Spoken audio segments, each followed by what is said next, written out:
are really innocent until they feel the force of party. And if you start shit, you'll be heartless in the darkness. Torn apart quick, you left scars ripped, you'll be chewed up and discarded. And this world ain't right, won't accept it. Negative energy, I expect it. Once it's in your mind, it's infectious. So fight for your life and reject it. You better give me space, I'm protective. My adrenaline spikes when I'm threatened. And if you stay in my way, I'm aggressive. Cause when there's no exit, I'll kill when I'm desperate.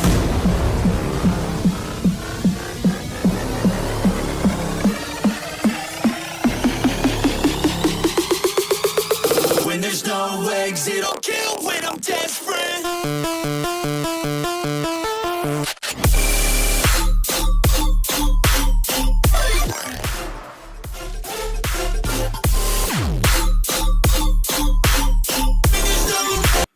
All right, how y'all doing? So here's the deal. If you catch this later on, you should know this is a super secret stream. I have my main stream, which is watch along, and then I have my super secret streams, bonus streams, side streams. They're streams that don't have anything to do with my normal content. We are going to be watching today the debate between Genk and Hasan. I'm going to be going for about 2 hours, so we probably won't finish the debate. I watched about half of it yesterday. I'm going to go back and watch what I already watched, and we're going to comment on it. We're going to have some fun. We're going to see what's going on. Okay? I'm not a fan of Genk. I'm not a fan of Hasan. I like Genk better than Hasan, but that's like saying I like that's like saying I like to, well, there's nothing I can say that doesn't sound gross, so I'm not going to say it. But anyway, here we go. Super secret stream. This is not, there are no links to this one. There's no advertisement. Nobody knows I'm doing this. So if you catch it live, congratulations. If you catch it later, this way you should be sub to my channel. All right, let's go.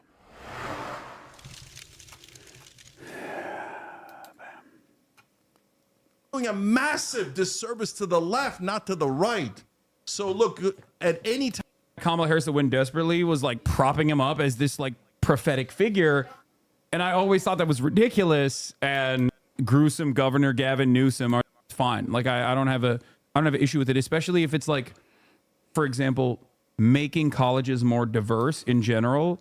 That's a good thing. I don't think that's so right. You don't even know that. and once again, this time around as well.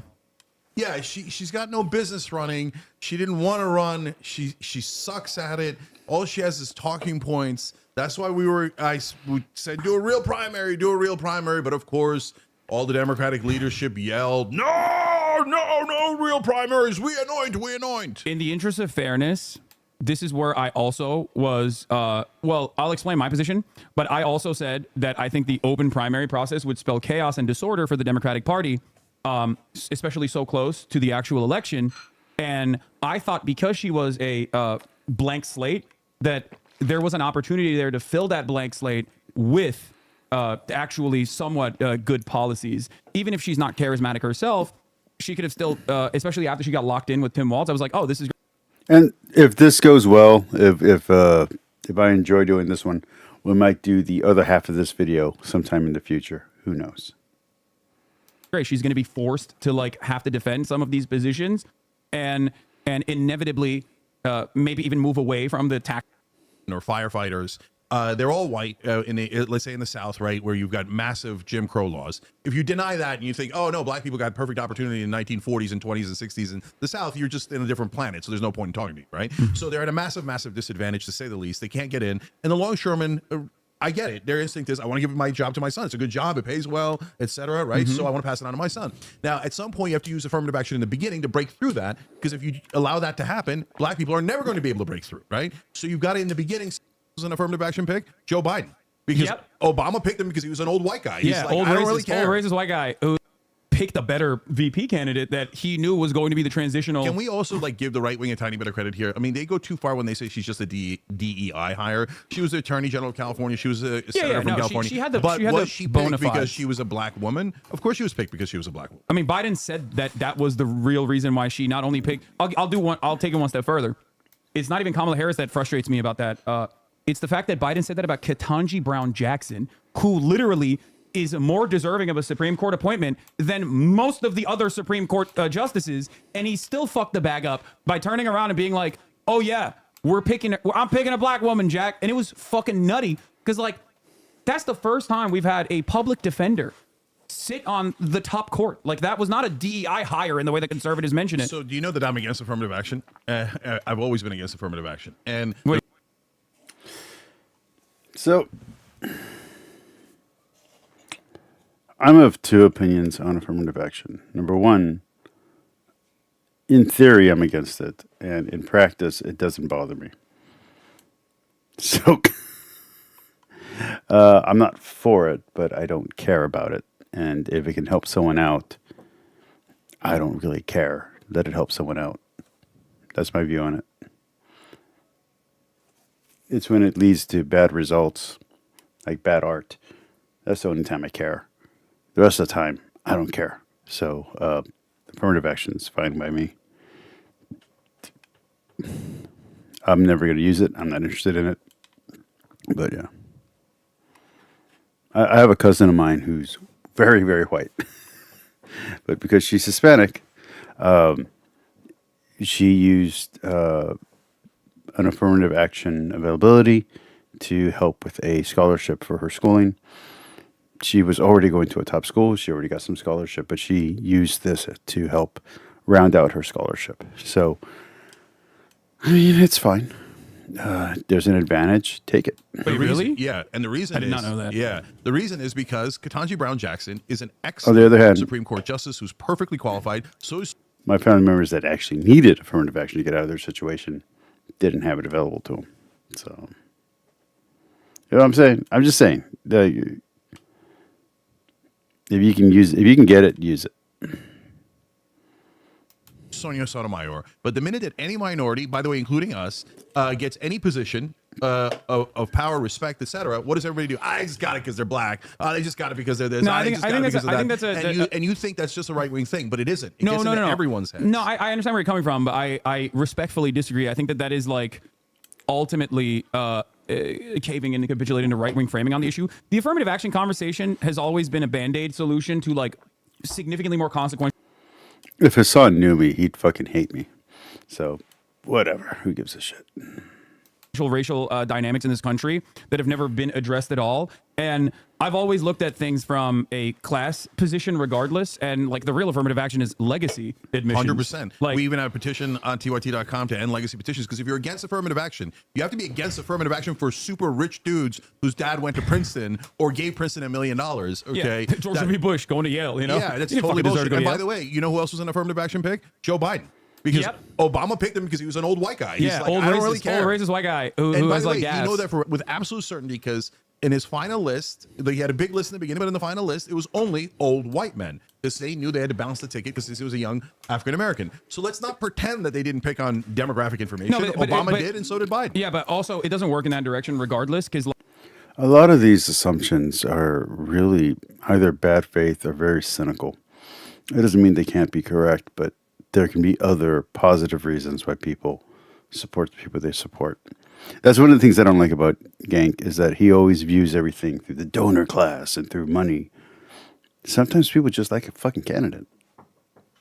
like obviously the underlying sentiment is that like affirmative action is not the reason why people think black people are undeserving of their position in society. They already thought that, and now they're using affirmative action to continue to compound on that But it argumentation. does compound, and I hate that it compounds because it's not true. I'm more like the process itself in terms of like affirmative action in general, albeit is still, like I said, not a good solution to systemic racism and Sometimes the way that Genk talks, it makes me think that he doesn't know enough poor people. inequality that persists, and black people being consistently underserved in American society even now. Yeah, even when I recognize that, it's still not like, you know, anything that moves the needle in an She's gonna keep knocking on that fucking door. appropriate direction is fine. Hold on.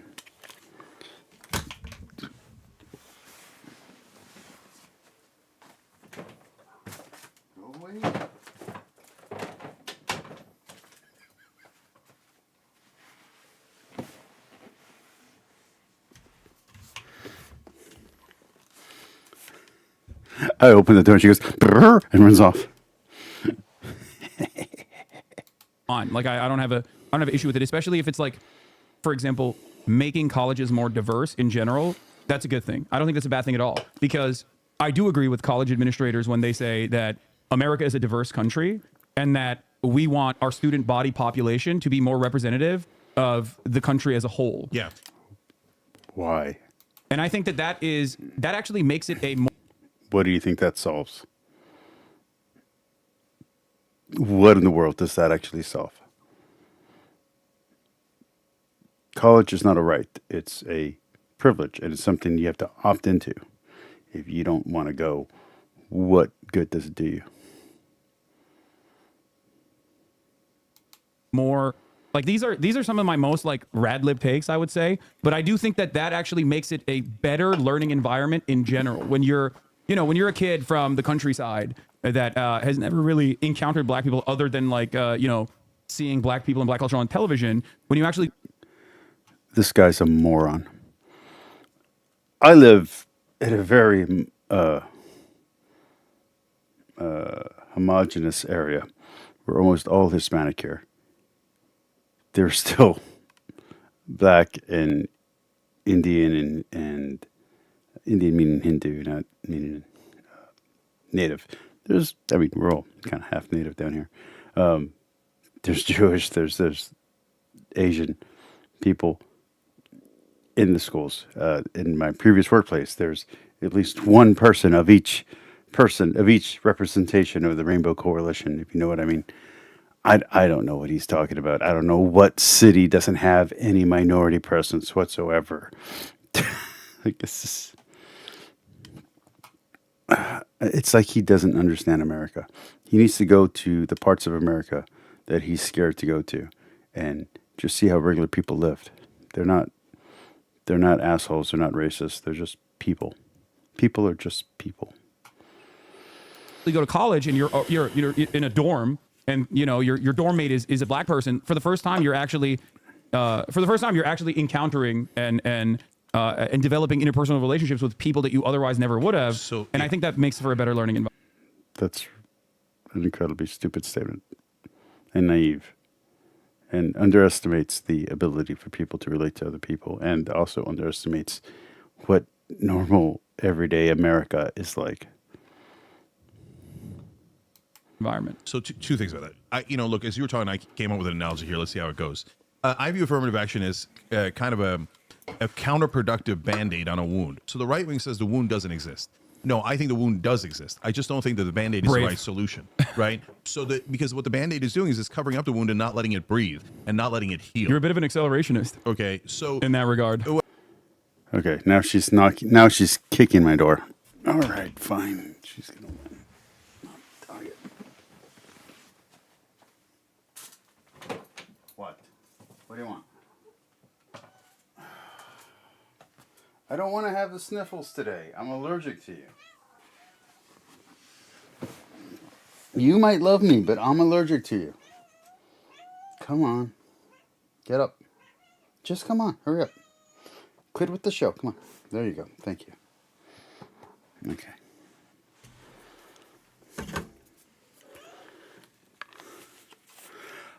Honestly, if my cat hadn't... oh, by the way.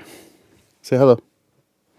If she hadn't kicked on my door to make me let her in, honestly, that was my next comment. I was going to say, so it needs to come down to the valley and come down to the colonias.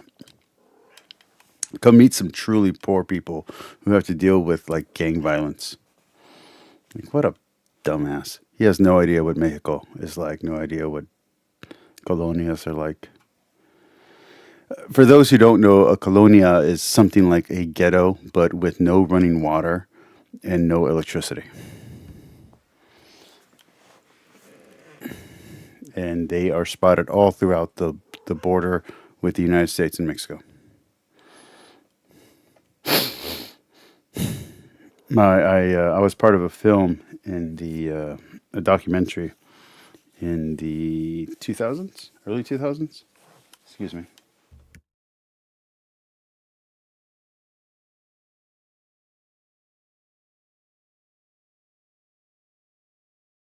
I was part of a documentary in the early 2000s, and the professor who filmed it got a lot of coverage of the colonials. I took him out to the colonials, and he never used the footage. He thought it was too depressing, too real.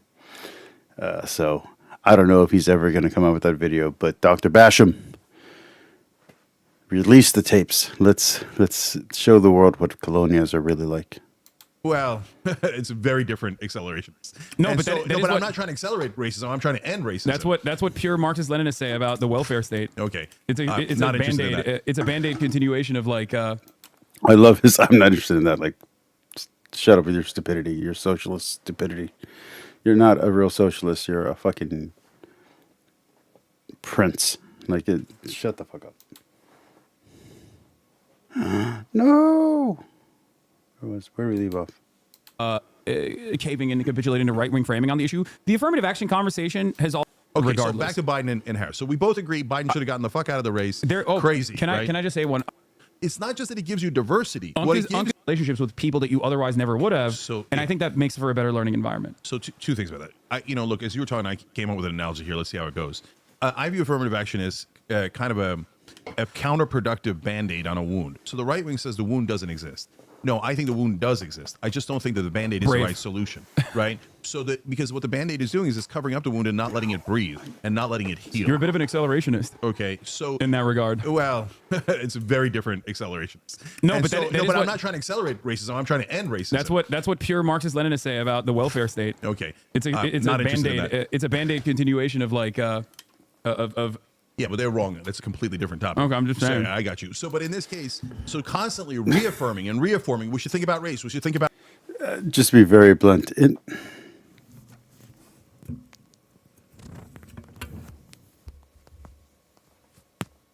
Okay, thank you. Just to be really blunt, I'm going to agree with Genk way more in this debate than I am going to with Hasan. And in a normal debate, I would rarely ever agree with Genk. For those wondering, yes, I am going to be doing a real review, not a watch along, not a super secret stream. I'll be doing a review of Trent Horn versus some guy on Mariology from Unbelievable. I will be doing a debate review. Would you please stop? About race. We should characterize everyone on race. That doesn't help defeat racism. It perpetuates racism. So I think it's a terrible idea. I hate that we view ourselves separately. Yeah, I know. He argues for socialism, but he lives like a fucking king. No, that's what I was saying. He lives like a prince. He lives in a mansion. He dresses like a a baron. This guy doesn't know what it's like to be poor. Not at all. If he ever knew what it was like, he's forgotten. You know what I mean? Based on different categories, race, gender, sexual orientation, etc. It doesn't mean that there aren't things that are going wrong now. It doesn't mean that there isn't systemic racism. It means that there's a better way to address it. And then in terms of the diversity, look, I would do not affirmative action, but whatever is the appropriate way to put a thumb on a scale, but for acceptance into schools based on class, not on race. And it's not because of class dynamics and I don't want the rich to go to good schools, etc. No, I'm saying that. Look at how much of a prickhead that he is. He's not even paying attention. He's not even looking at his uncle. So disrespectful. If you came from a poor background, I don't give a goddamn if it's from the hollers of West Virginia or your black kid in the Bronx. If you rose up and got great scores and great grades in a situation like that, you are more likely to be successful. It's not just that it gives you diversity. What it gives Uncle's you Confucianism is, pilled. Okay, I'm what pilled? Confucianism pilled. Okay, whatever the fuck that means. Yeah, no, Okay. you wanna.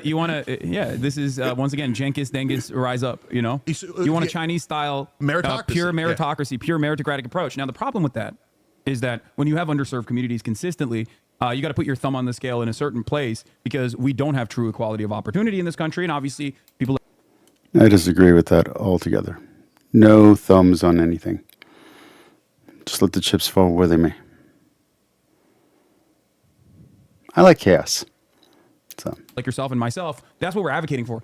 Republicans will turn around and bastardize that critique it by saying, you want equality of outcome. We don't want equality of outcome. No, I we definitely want don't true want it. equality of opportunity. And when there's no true equality of opportunity, when black communities are consistently underserved, when you look at the Chicago public school system that is 90% of the state of Illinois' like black and brown student body Well, Class population takes care of that. being consistently underserved, you are getting to a point where people are not being propped up to succeed in this process. So I think like you're right. Analyzing it from the class position is good because even though there's a racial dynamic and a racial disparity that exists in the American normal order of business, the violence or the inequalities, the structural inequalities are still dished out on a class-based perspective. Yeah, I mean, the hollers in Kentucky don't have great public schools either. So they also had to overcome a lot, right? So like saying that a black guy. it was more economic. I wouldn't call it class, but it's economics. But being poor doesn't mean you're stupid. So, and being rich doesn't mean you're smart. So again, you're kind of stuck in paradigms and classifications that aren't real. Your class system is more of a caste system, and it needs to be overturned and shown to be a facade. So I don't think either of you are right. At Exeter should get an advantage, but a white kid in the middle of Missouri who's going to a shit public school too should not get an advantage. That makes no sense. At I all. don't think that that's what people are advocating for, though. I mean, I don't know. They're I'm not literally advocating for that. 100%. I'm not advocating for Okay. that. I don't know So what that's you why mean. I'm against- I don't think people who are. I don't think that like black activist groups are saying like, no, fuck the poor white people. Like, I don't. No, but they're saying give an advantage based on race. Here's my question: have you talked to poor? Let's take poor out of there. Have you talked to black activist groups? Have you? Have you read any of the stuff? Have you had any of the writings? Like I read a lot of feminist critiques. I got volumes of feminist critiques. Have you read any of the African American or black critiques on American life? Because if you haven't, you probably don't know what you're talking about.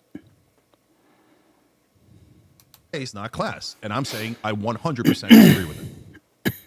Okay. Well, again, Band-Aid solution. Okay, Regardless. so back to Biden and Harris. So we both agree Biden should have gotten the fuck out of the race. Crazy. Can right? I just say one other thing? Actually, historically, the wrong that has been committed is on the basis of race. So I think the solution to that problem, albeit By the way, I forgot to say thank you, Santiago, for joining the show. This is a super secret show, so there's no. I did not advertise this one. I didn't put any links out there. So the fact that you're on is really awesome.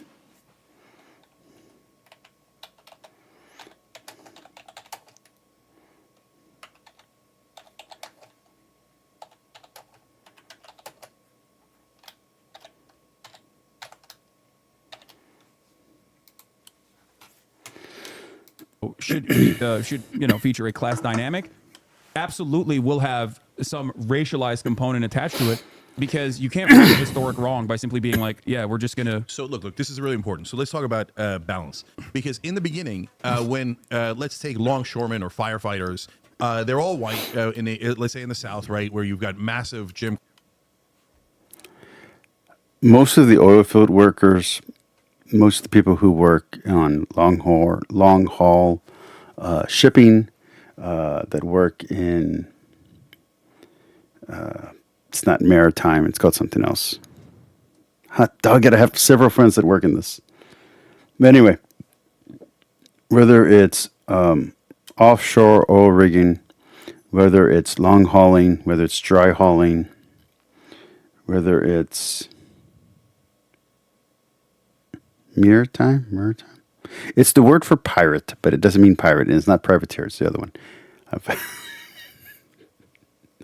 Oscar, if you're watching this, I am so sorry. You're one of my best friends. I've known you since high school. I literally lived with you in Houston for a month or so while I was training people in martial arts, and I forgot what the name of what you do for a living is. Anyway, all of these people are Hispanic and black. There are a few white people there. I have a friend, Justin, who's a lifelong friend, who he's an underwater diver, underwater welder.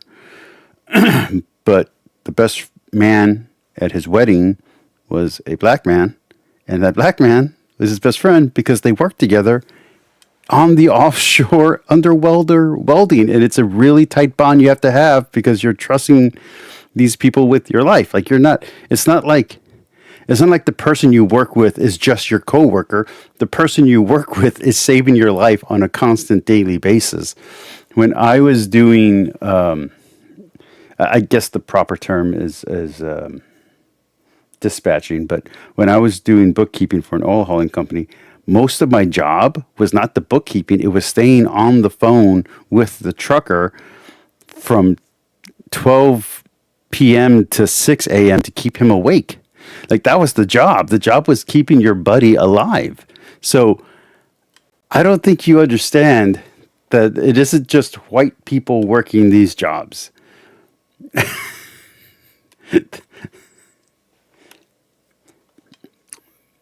Second, third, fourth, and fifth generation Hispanics, Asians, African Americans, black people, whatever you want to call it.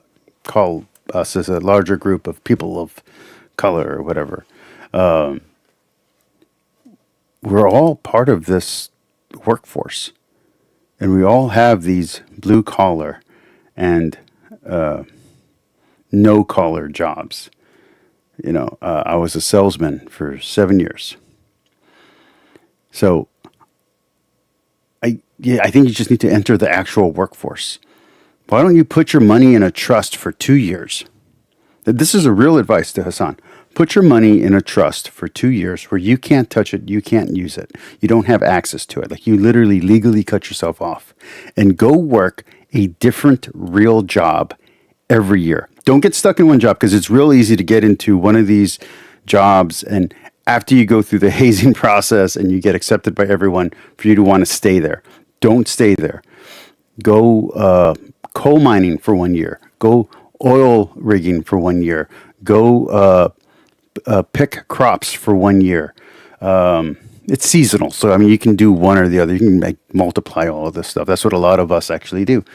Go sell cars for a year. Go get 5 or 6 real jobs, and then after this 2-year process, 3-year process, come back and do your show, and you'll have a completely different opinion of workers and people.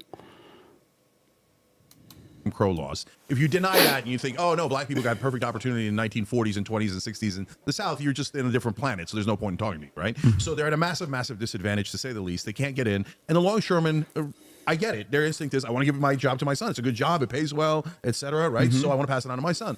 Now, at some point, you have to use affirmative action in the beginning to break through that, because if you allow that to happen, black people are never going to be able to break through, right? So you've got to, in the beginning, say, look, we're taking action based on race because the discrimination was based on race. But if you do that forever, then you never break the racial paradigm, right? We're always thinking about race, and we're always separating based on race. So it can't be forever. It can't be never. So then the question becomes, when do you end affirmative action? And we started in the 1960s. Here we are in 2024. If it hasn't worked by now, I got news for you. It ain't never going to work. Yeah, so but that's also... You know, logging, I'm also thinking logging would actually be a really good job for him. I don't want him hunting, so I don't think he should be hunting. But, you know, like, good jobs. Maybe even a factory job. Maybe one factory job for him. solution to a real problem. But that's also because like it hasn't even. No, Genk is not saying racism is over. Pack it up, guys. No, he's not saying that. I literally said that's not the case. The wound still exists. The wound is real. Yeah. And I literally said systemic I racism think is real. Maybe you might not. Maybe you might not like this, but I do think that reparations is part of the solution to this. Albeit it's politically impossible to get through in a country that is so resilient in their interpretation of. Yeah. So I disagree with reparations. There should be no reparations. Period. White, how much they've internalized white supremacy. But again, reparations is a super interesting, nuanced conversation. So on the one hand, you know, and I'll give credit to Marianne Williamson here. I thought she phrased. I'll tell you what, we're going to do reparations. Then my tribal land from my mother's side is the area that I live in. Give me this land for free, take away my taxes, and let me live here with my entire extended family. And we'll just take over everyone's houses. I'm sure that won't cause an international incident, like maybe, let's say, Israel and Palestine incident. But yeah, let all of the Native American Hispanics that are Mexicanos that lived here in South Texas, which was northern Mexico, let all of our tribal lands come back to us. Even people like me who are only like, I don't know, 40%, 50% Native, but have direct lineage, give us back our land. And let us take the houses of the rich people that live here, that build mansions around our property, that raise up our house prices and tax prices. Go ahead, give it back to us. Let's see how well that goes. I got news for you. It's not going to go well. Is it best back in 2020 when she said a debt is owed. And that is actually very literally true. Yeah. So we use the country at large and the country I love. And yes, we came to it much, much later. But that country took advantage of all of that free labor to build what we love and what we now take advantage of and what we came here for, right? So hundreds of years of free labor, no matter what your race is or what your condition is unacceptable. No, it wasn't exactly free labor. There was cost to it. That's part of why the war was fought. It's because they sucking costs fallacy with the plantation owners. They didn't like the fact that they had paid so much for these people and for the care of them and for the education is the wrong word, for the training of them.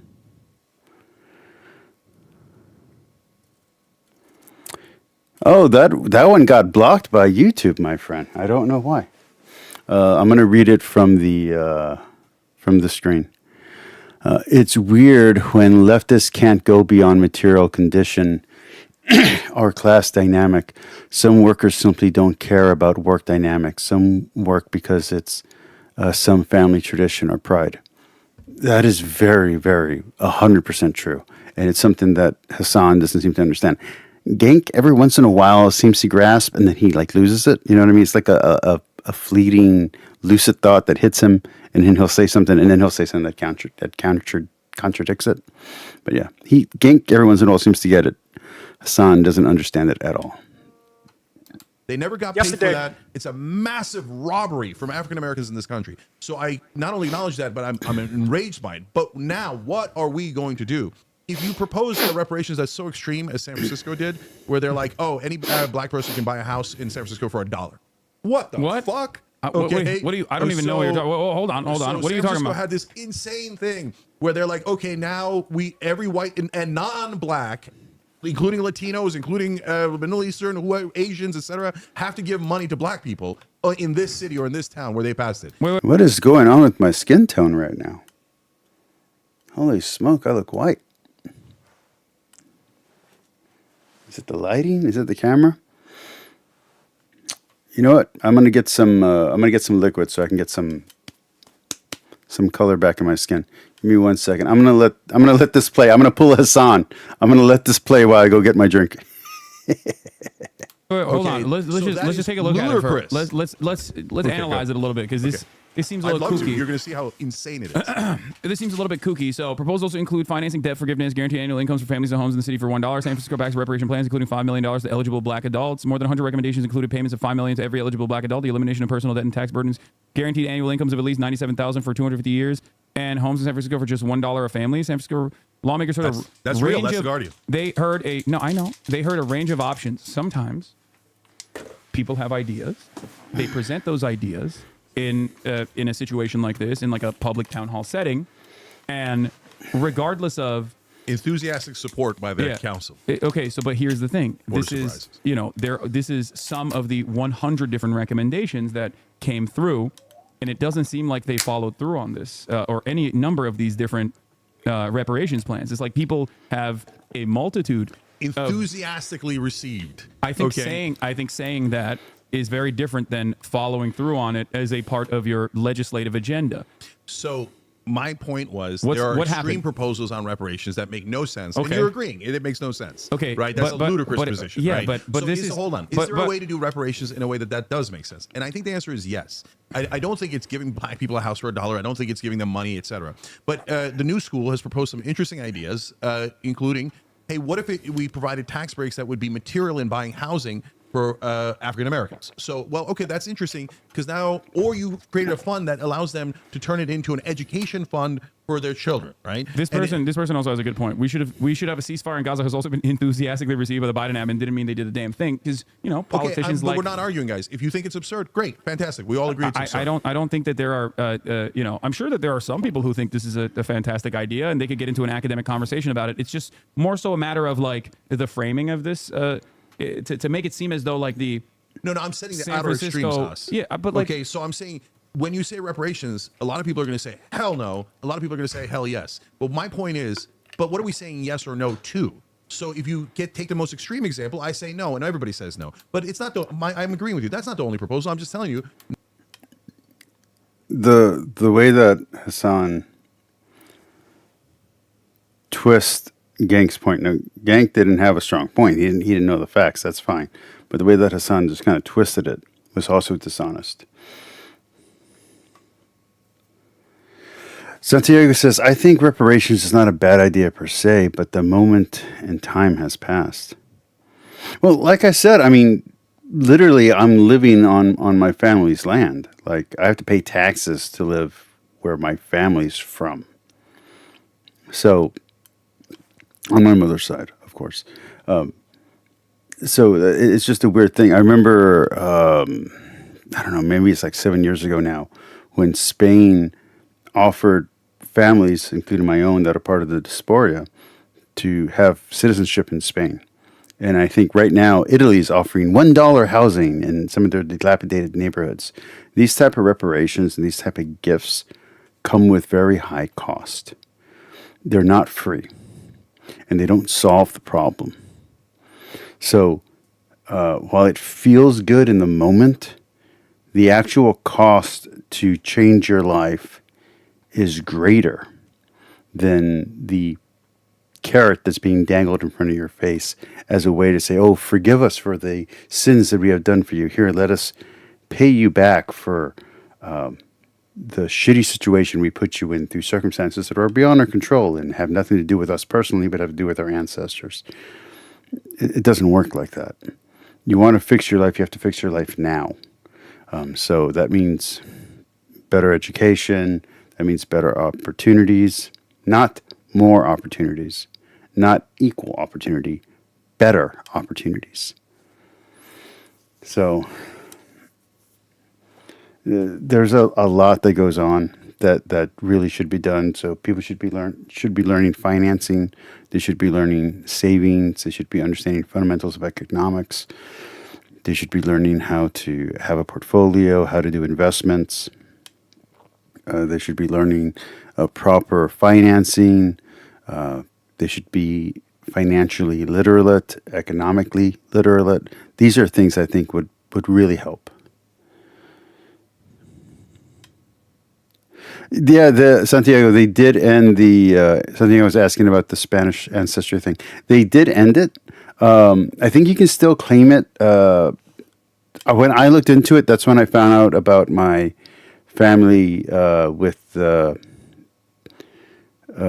Reconquista and with the Converso situation. Like, all my family history is actually documented, so I had the proof. And several family members of mine actually, at around the same time, for different reasons, different motivations, found out the same stuff about our family history, and we kind of put it all together a few years later when we all talked about it I think I actually was the antagonist, not the antagonist, but the protagonist in that, whatever the word is. I'm the one who kind of made everyone talk about it. I'm like, hey, did you guys know about this? And they're like, yeah, we looked into it. And so, yeah, no, the history's there. We had proof, but I like being an American, dude. Like, I realize I'm going to China soon, and I've already told my wife, I'm like, I'm not giving up the house. I'm not giving up my life here. Like, we can live back and forth. We can do the thing where I'm teaching and I can be in China legitimately and all of that good stuff. Like, we can make everything legit, but I'm going to be coming back to America every few months. Like, that's just a thing. I love it here. I love my freedoms. So I'm not interested in being Spanish or being Israeli. Like, I'm just not. There's some distant Jewish heritage that I could probably fight for a claim in. There's some not as distant Spanish heritage that I could fight for a claim in. I don't speak Spanish. I don't live that lifestyle. I don't live that culture. I'm very much a Valleyite. I'm very much a Texan. And I'm very much an American. Who knows? Maybe I might love Spain if I spoke Spanish or Castilian, but I don't. So I'm not interested. I'm interested in China because I have a son who's Chinese. I have a wife who's Chinese. So, it wasn't just the church documents, but it was also as part of this push, they released a names list, and in the name list, you could then go into. If you look at my video of me, I guess it's anti-apologetics, but I didn't have that. I didn't have that term at the time.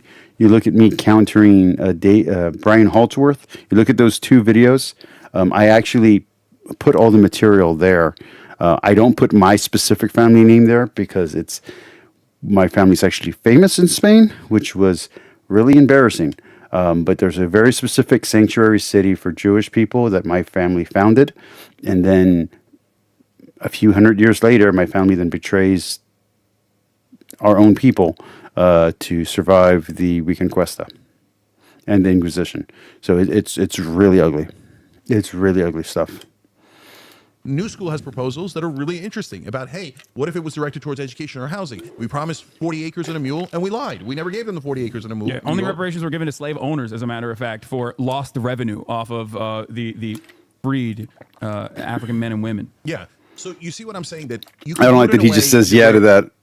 Middle America goes, oh, I get it.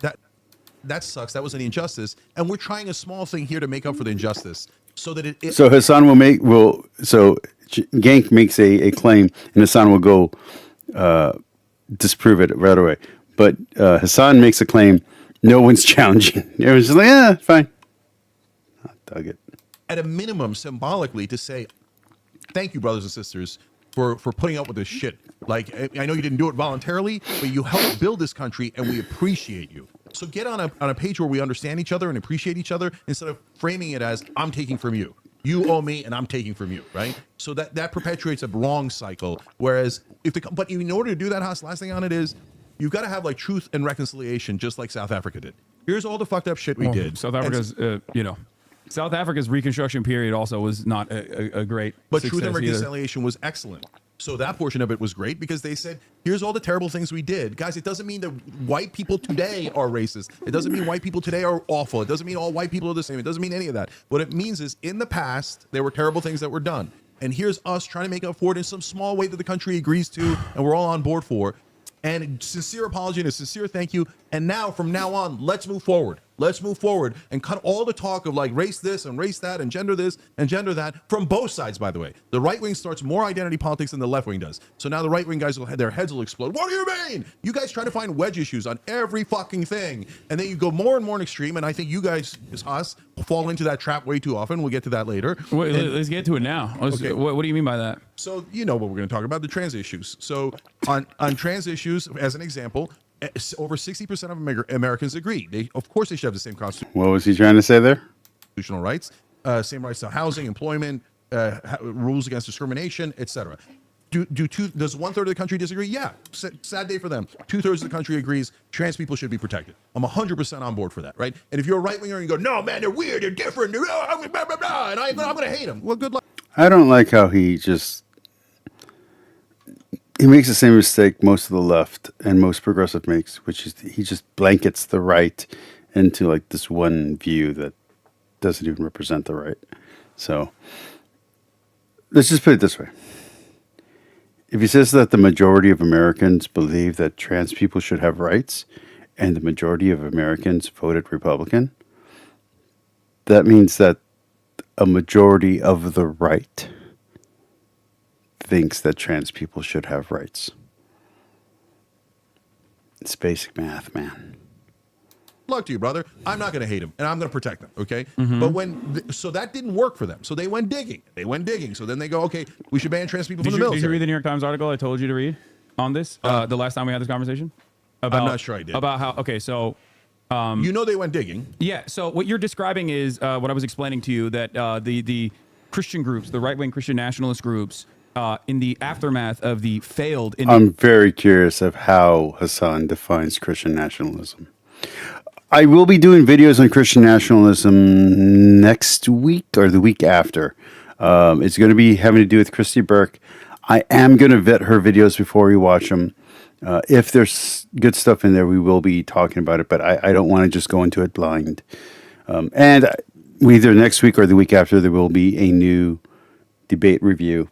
My debate reviews do very well on this channel of Trent Horn on Unbelievable, debating the Virgin Mary with a Protestant. Echo, turn on library. Okay. Initiative to do a trans bathroom bill in North Carolina at a time when Donald Trump was pro-trans, openly stating he was pro-trans, openly criticizing the North Carolina legislation, saying leave it as it is, nobody cares. Caitlyn Jenner can piss in whichever bathroom she wants to piss in as long as she's pissing in Trump Tower. When all this stuff was happening, there was definitely a different attitude overall. I think part of that was because, just like you also recognize, most Americans, like, they just think trans people are being discriminated against and unjustly. And the other reason was because it just seemed like... I'm going to sound really stupid, Santiago. Who's Andrew Wilson? I'll look it up right now while we're watching this, but who's Andrew Wilson? Cruel and unusual for no particular reason. So what these Christian family groups did was go back to the drawing board and hire the likes of maybe Frank Luntz didn't personally involve himself in this one, but like people like Frank Luntz that would go and focus group and test different messages. Yep. And they arrived at two key points that were resilient. Americans don't necessarily care about trans issues all that much, but they do care about meritocracy. And what is the one place where there's true meritocracy? In the eyes of many Americans. Now, there's, still not perfect meritocracy, but sports. Sports is the one area where if you dominate, if you're good, you're going to dominate. If you're dominant, then you're going to get elevated, right? So they packaged anti-trans sentiment with sports and specifically children's sports, right? And that is where we arrive at 60% of the country, or even larger percentages than that, don't think trans women should be participating in sports with cis women, specifically trans girls. Competing in athletic endeavors with cis girls. Yeah. So that's exactly my point, Haas. And when they laid that trap, first of all, the right wing should acknowledge that was identity politics being played by the right wing. The right wing did the polls. They did the studies. They were looking. It doesn't have to be identity politics. I mean, you can call it that. That's fine. I don't really care. But people can just not like an issue or have an opinion that's against your viewpoint. Oh, okay. The douchebag. I don't like him.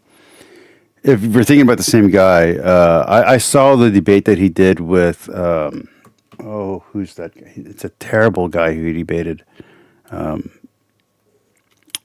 For something that the American people would hate about the left, about trans people, about LGBTQ people. When you go... Matt DeLeonte, and I really did not like the way that he did that debate. And I've watched a few of his stuff afterwards just to kind of get a flavor of the dude.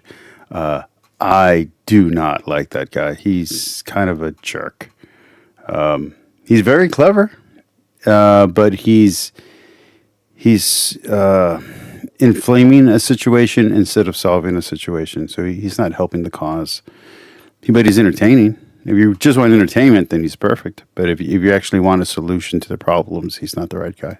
Looking and searching and digging for on identity. Don't tell me you're not doing identity politics. No, this That's is exactly what this you're is doing. identity politics, and the right does it all the time. Now, listen, here's the thing, okay? You understand this to be a distraction. Like, you recognize that it's a distraction, which is why I don't think either of us are saying that this should be the pivotal. This should play a pivotal role in the top of the line messaging of the Democratic Party, which is that, like, no, trans women have to compete with cis women. I don't think anyone is making that argument at all. No. But I think we should, it would serve us both well to openly recognize, and I think you do as well, that this hyper focusing on, trans athletes at the high school level all the way to the collegiate level is a distraction that most Americans. It's not a distraction. It's a situation that was caused by bad framing.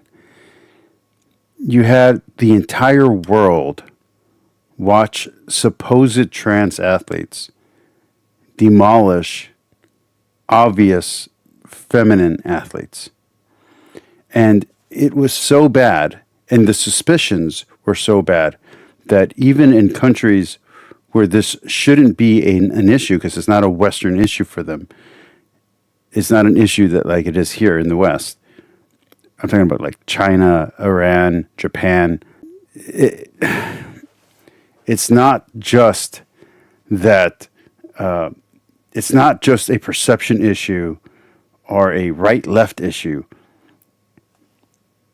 Literally, it's going against the morals and ethics of traditional cultures around the world, and even non-traditional cultures. So you have a Western idea that isn't sitting well with the rest of the world. So again, it goes back to what we were talking about on this channel yesterday, the day before, with the trying to force language changes. You're trying to force societal changes that are not coming naturally. If this was a natural evolution in the culture, it wouldn't be a problem.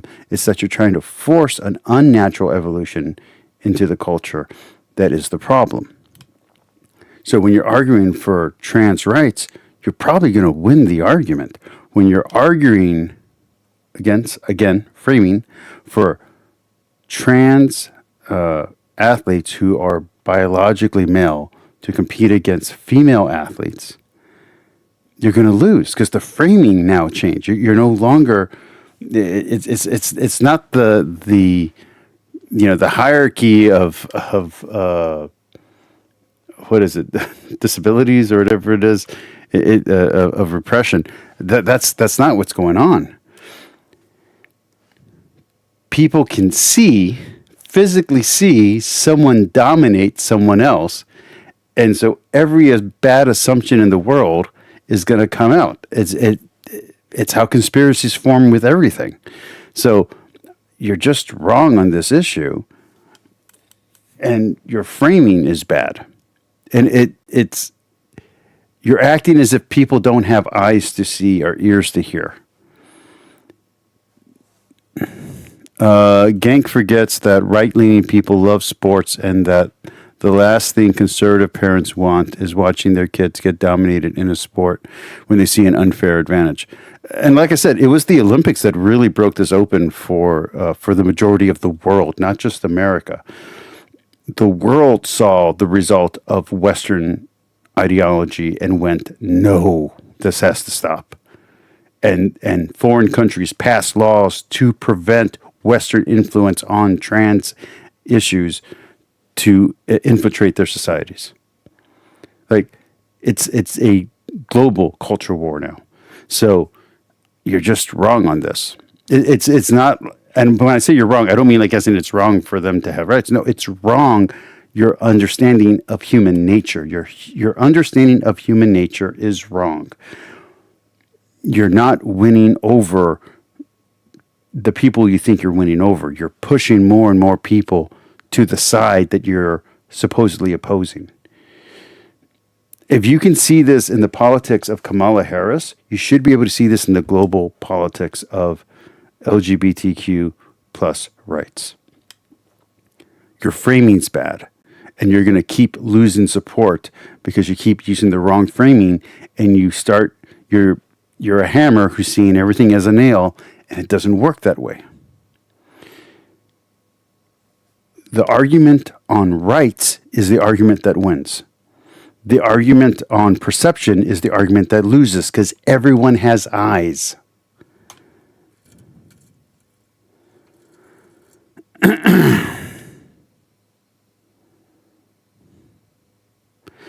Yes, and then recently it came out that she did have biologically male chromosomes. Like that came out recently after everything was settled and everybody kind of already knew.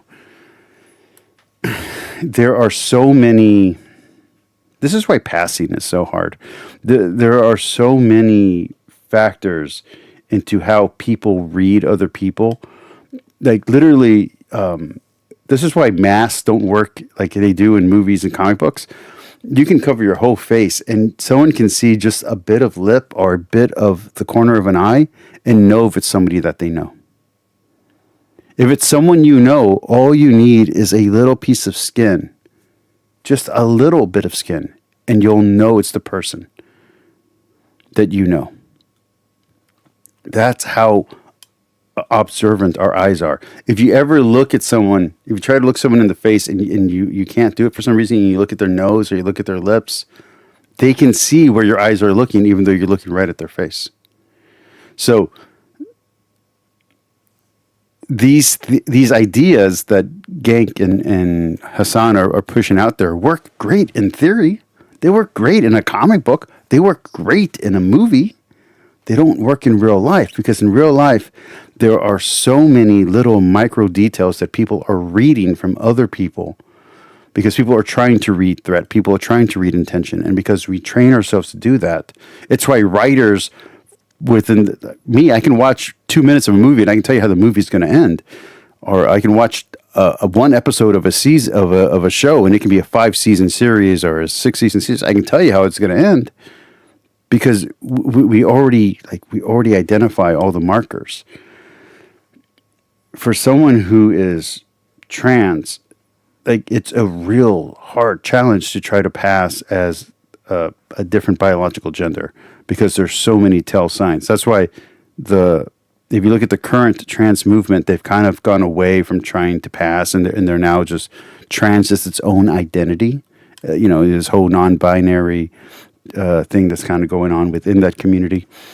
I'm not trying to step on those toes. I'm not someone who's sailing in those waters, but that is a way bigger complication that Genk and Hasan don't seem to understand. Like, they can be as supportive and as allies as they want to be, unless you're actually helping someone through a transition, or you know someone who's struggling through that, you kind of don't know what you're talking about. And I say this because I have a few friends that I've met at different points in their transitioning, both M to F and F to M. So, like, and this is like over like 30 years of different friendships. This is not like just today. Like, I don't have like 500 trans friends currently, but this is like people who I've known throughout my life, that I've met at different points in my life, who I've seen them struggle through their transitions. What's really interesting to me is when someone is F to M, and they're working really hard to be masculine. They got the deeper voice. They got either the binding, or they removed everything. They have the mustache going on. They either cut their hairline to look a little bit more male. And maybe you can get a still frame photo and they look like a man. But the moment they walk, the moment they talk, the moment their eyes do a certain shift, bam. It's a biological female. And that is hard for them. That's a hard thing for them to deal with. So, you got muscle density, bone density, you got all these things that are signifiers of gender, of intent, of sexuality. So I think this is a really bad job of framing that Hasan and Genk are doing on this issue. Might have an opinion on, but don't necessarily care about. It's not a major driver of turnout. It's not something that people go out and vote for. I don't agree. No. Okay. Well, we can have that argument in a second. I will explain it to you why I don't think it's a real issue. It is a real issue. Part of the reason why is that it's just simply not a real issue because do you know the number of trans athletes nationally? So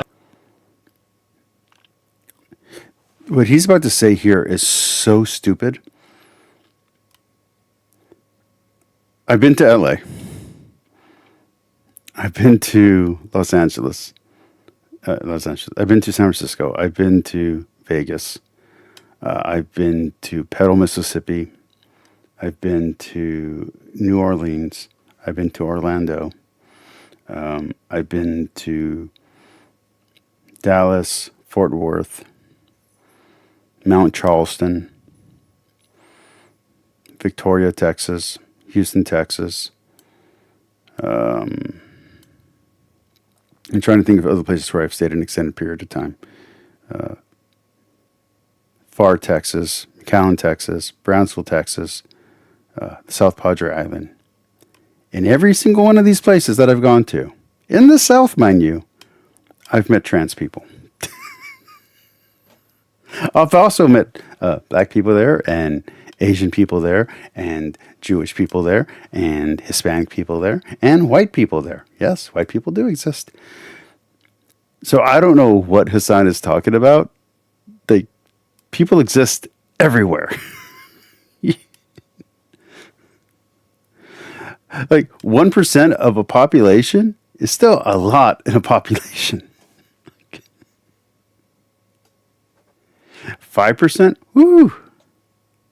I know that under it's, the collegiate level? No, it's microscopic. It's That's 40. why The number is 40. 1 in 100. So like 20 states, 20 red states passed the law against transgender girls participating in high school sports, and they couldn't name one transgender girl in their state that participated in high school sports. Yes. So that's exactly my point. We start with agreement. Even Spencer Cox vetoed the bill in Utah originally, and he actually wrote like a pretty compelling argument as to why he was vetoing it.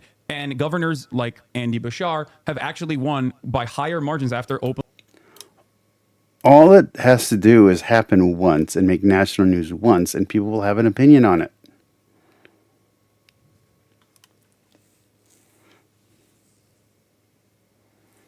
Only defending trans people in the past in a state like Kentucky, for example. So look, we start with a point of agreement, which is that the right wing uses a wedge issue to drive a wedge between us. Mm-hmm. They go looking for it, and they do it based on identity politics. Okay. So we totally agree on that. We totally agree that it's a microscopic issue that I disagree on that. It's not identity politics. It's just it's a moral argument. Okay, you need to be reading your moral hierarchy principles.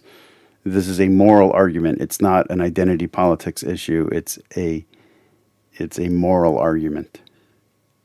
it affects almost no one in the country. Okay, Mm-hmm. so when we don't have paid Also, I don't family, even think we don't that's have true. health care for everyone. This is bullshit. I don't even think This is that's meant true. to distract us. I don't We even think disagree it does on how to impact react people. to it. He's going to say actually something- impact a lot of cis women. There's more cis women than there are trans women. He's going to say something right now that is really stupid because it's like as if they never played sports in junior high or high school. Because in junior high and high school, to play sports, you have to have a medical examination, and it's a long line. You're all waiting in line. All the female athletes are on one side. All the male athletes are on another side.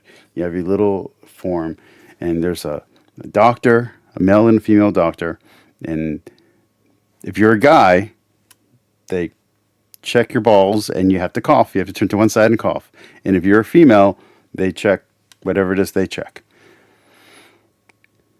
This is for all sports. They check for hernias. They check for health conditions.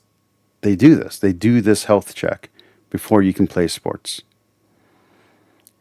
That is where this checking would happen, in the exact same place it already happens for athletes anyway.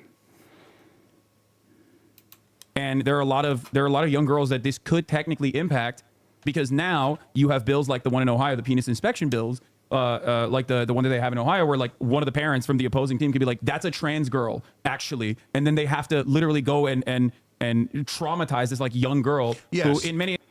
Again, it wouldn't be traumatizing because it would be done the same way it's already done for athletes who play sports in public schools, they have to go get a health check, and they do it in the locker room or wherever else before you can play the sport. Political wedgies. Is not it, Hey, Thomas. statistically, it is highly unlikely that person is trans to begin with.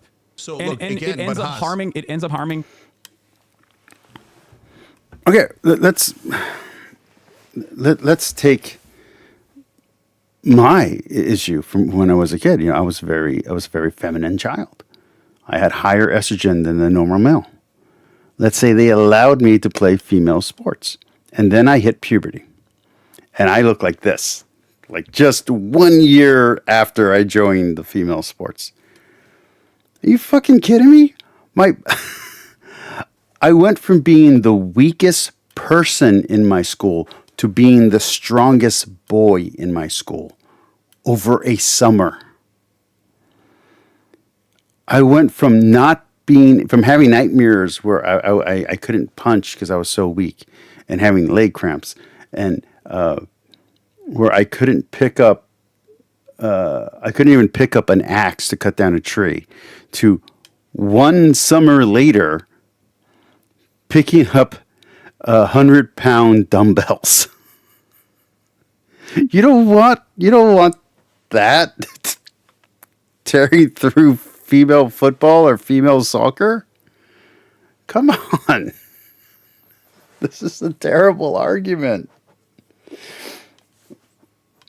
If you're going to have a unified team or a unisex team, that's one thing. And that has implied informed consent. When you're going to have a women's team, and it's meant so that way they can compete at their top level without having to worry about the guys, the boys, you don't want to bring someone in who has a natural physical advantage, even if it's only a perceived physical advantage. It's different when a female athlete goes to a male sport, which happens a lot, by the way. It happens in wrestling, it happens in football, where a female athlete will be on the boys' football team. That does happen, but it's very rare. And when a male athlete who may or may not be successful as a male athlete suddenly starts dominating the female sport, the female version of the sport, it just doesn't feel right to the parents. And the parents will perceive a disadvantage to their child, and they will perceive an unfairness. It doesn't matter if it's actual, it's perception. So, again, I think it would be better to have unified leagues. I think that's the solution, is to have unified leagues. But understand that means, if it's unified, if men and women have to compete for the same position, that when the team is mostly male, you cannot call it sexism. And if the team is mostly female, you cannot call it, what were they calling it earlier? Affirmative action. If you're going to have unified teams where male and females get to compete on the same teams, get to compete against each other, you have to throw the accusations of sexism out the window. You have to throw the special privilege stuff right out the window. You can't have any special classes or protective classes. You have to have everyone compete equally. And if the results of that equal competition is that the people who you want to be represented are no longer able to be represented because they can't compete, you cannot complain because you got what you wanted. You just misunderstood the biology and the science.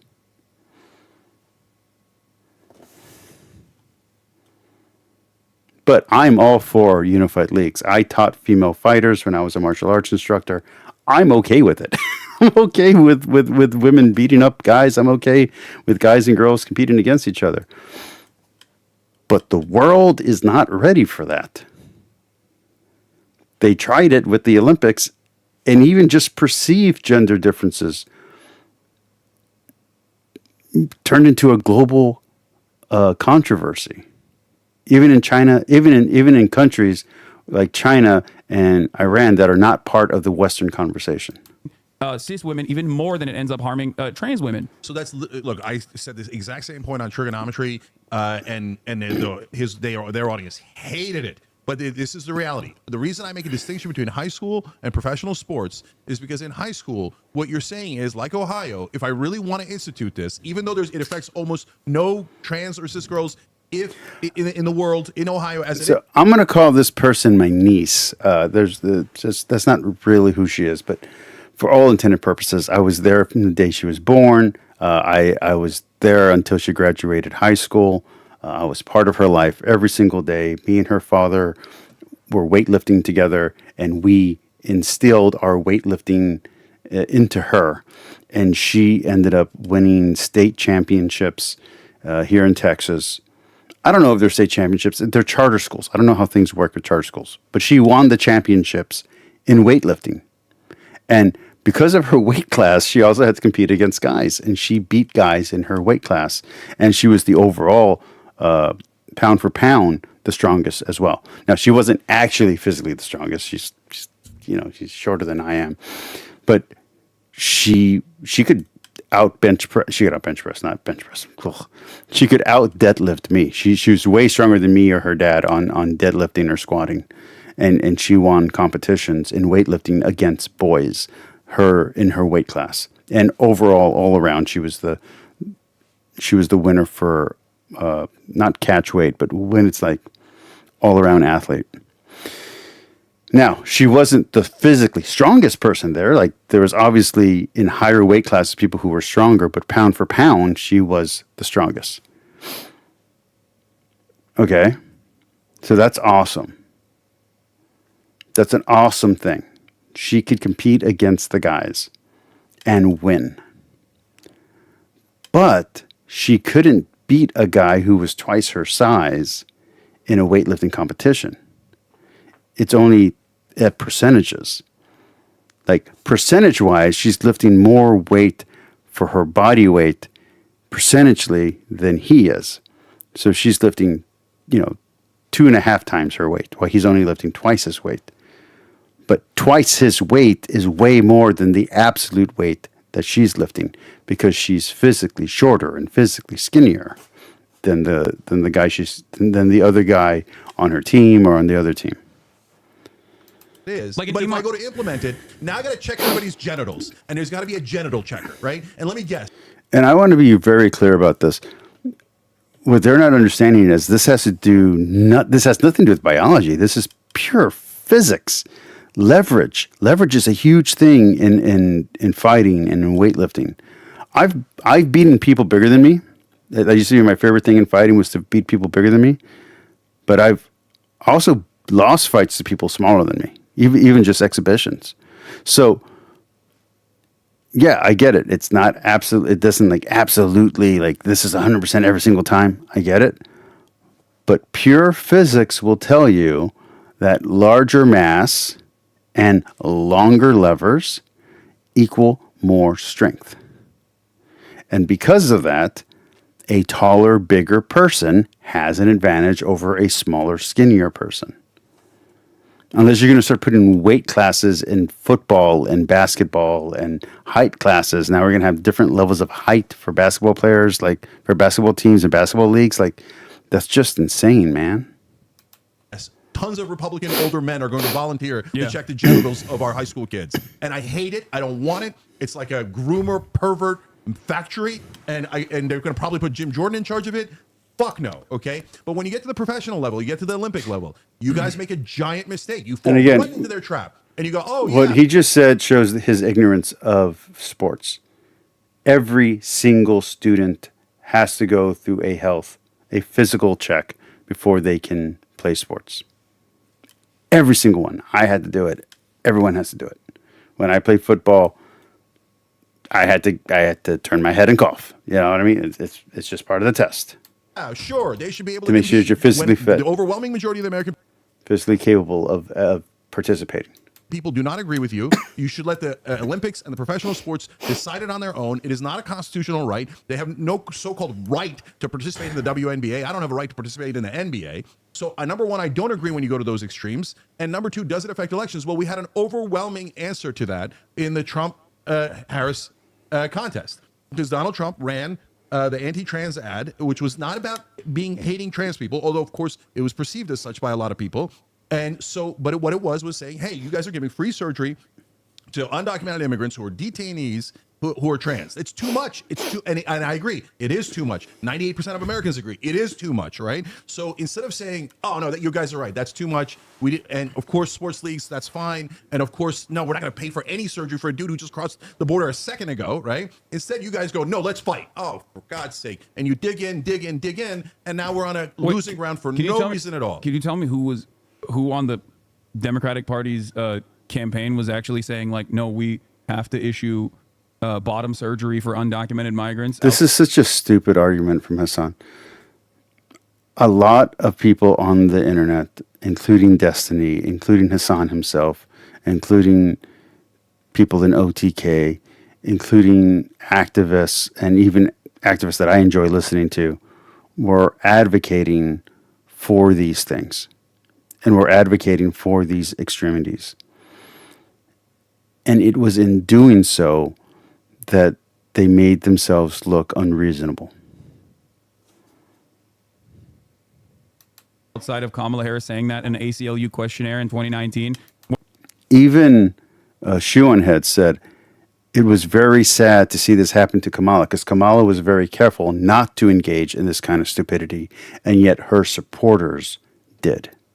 Whether or not that was strategic, where she's like, I'm not going to do it, but I want you to do it, or whether or not that was just incidental, where she didn't want to do it, but the people who were supporting her were pushing those agendas anyway.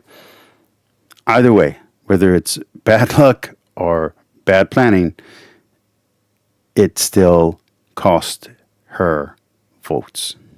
When faced with the question, what will you do for trans people? She just gave that Costed answer, her which was a votes. bad answer to give regardless.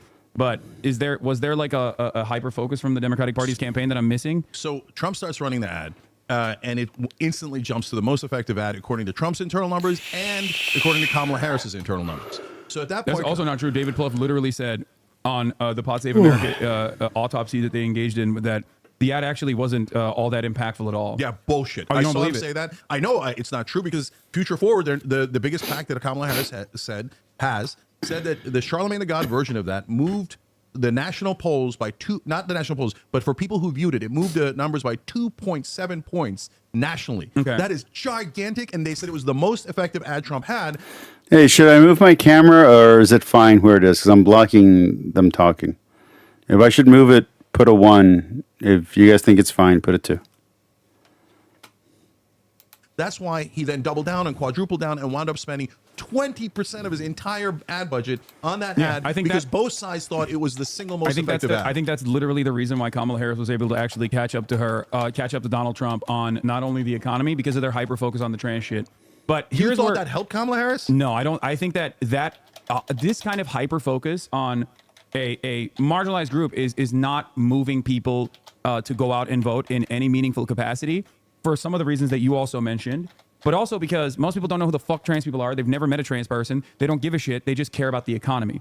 And when you're hyper focusing on just like, trans people and like dominating trans people or some shit, even if it's something that they agree with, they're like, after a certain point, there is outrage fatigue. And I think on the trans issue, we like consultants and people who are hyper focused on the media care far more about the effectiveness of ads like that than the actual Americans that went out and voted. And you saw Except this we reality. lost, they won. No, I know, but okay. So I'm not talking about absolute numbers here. I'm just talking about my own personal experience. So going back to junior high, where I met my first orchid, who was a friend of mine, and my first trans friend, or trans acquaintance, I should say, because we weren't really friends, but he was like the queen of all the females, and he could do makeup like nobody's business.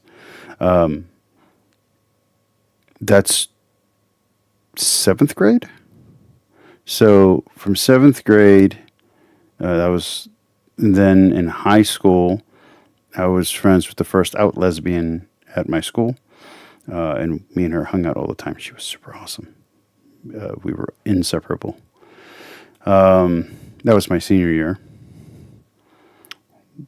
And I met other people in the community from that friendship, including spending a lot of misspent nights as an underage bar hopper at gay bars, because they would let us in and they let us drink. I miss Woody. She was so awesome. Anyway, so from there, let me see. Then my next set of friends who were trans, maybe F to M and an M to F. So another set there. A few years later, that was in college. Then one of my best friends for 15 years. Then a person who was interested in me. Then I met my wife. So, like in the background, stores that I would regularly go to, the cashier or the waiter or waitress. So yeah, I mean,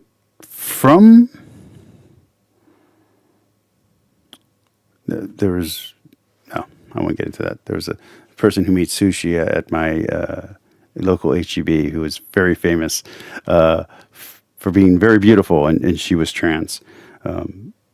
So yeah, so I don't know. I gotta say, from my experience, orchid. I think you know what trans is. Orchid is someone who's actually born with both genitals, and they're kind of indistinguishable between each other. So that's an orchid, like an actual person who's neither male nor female genetically, who actually has both genitalia. Sometimes who has neither genitalia. That's even more complicated. But yeah.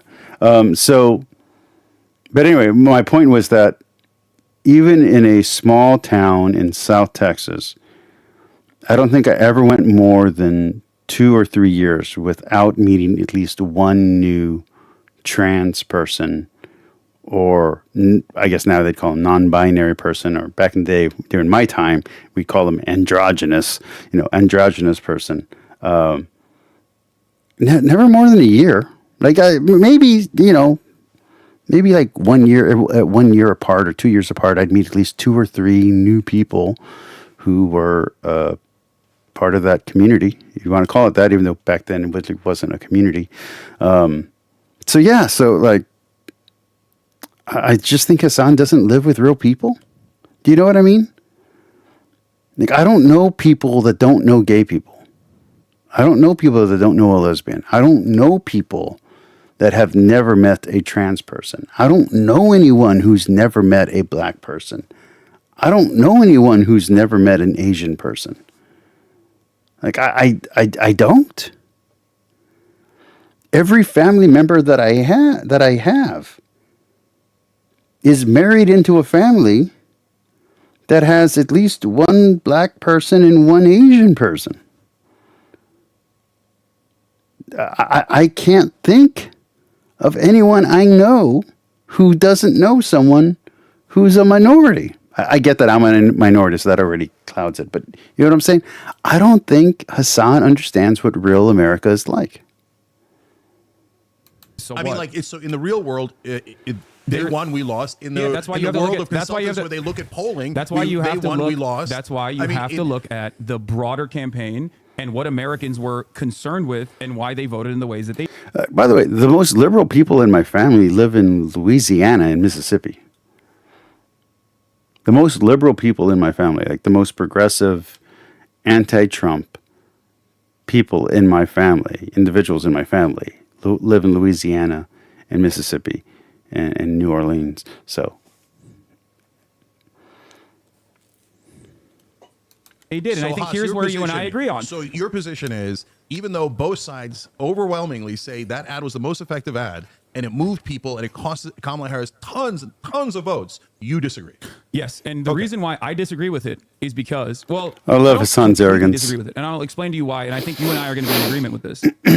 I think that the only way that ad We've only moved 37 minutes in this video. There's no way we're getting through this in 2 hours.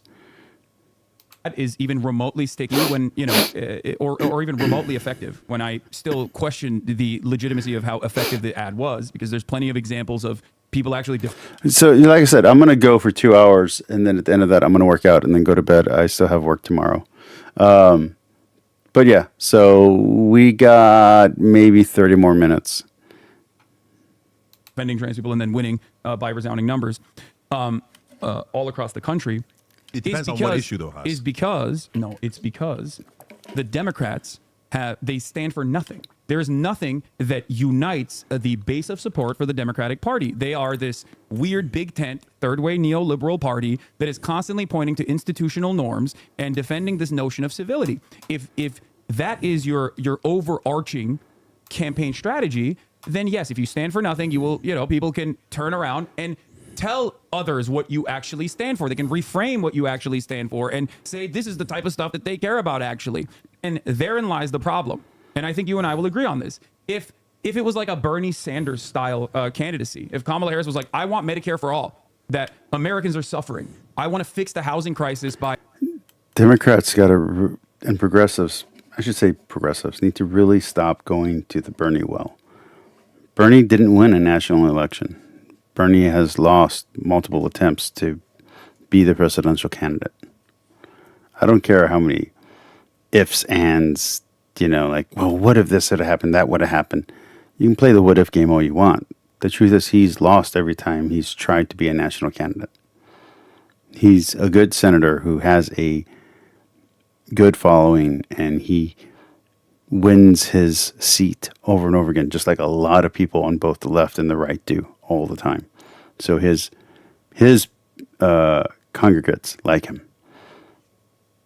but the greater United States doesn't. So you got to stop going to that well. He's not a popular candidate. Implementing a federal jobs program backed like mass. I love Farscape. I love Highlander. I love Renegade. These were not popular shows. Like, I love them. They weren't popular shows. You gotta at some point call a spade, man.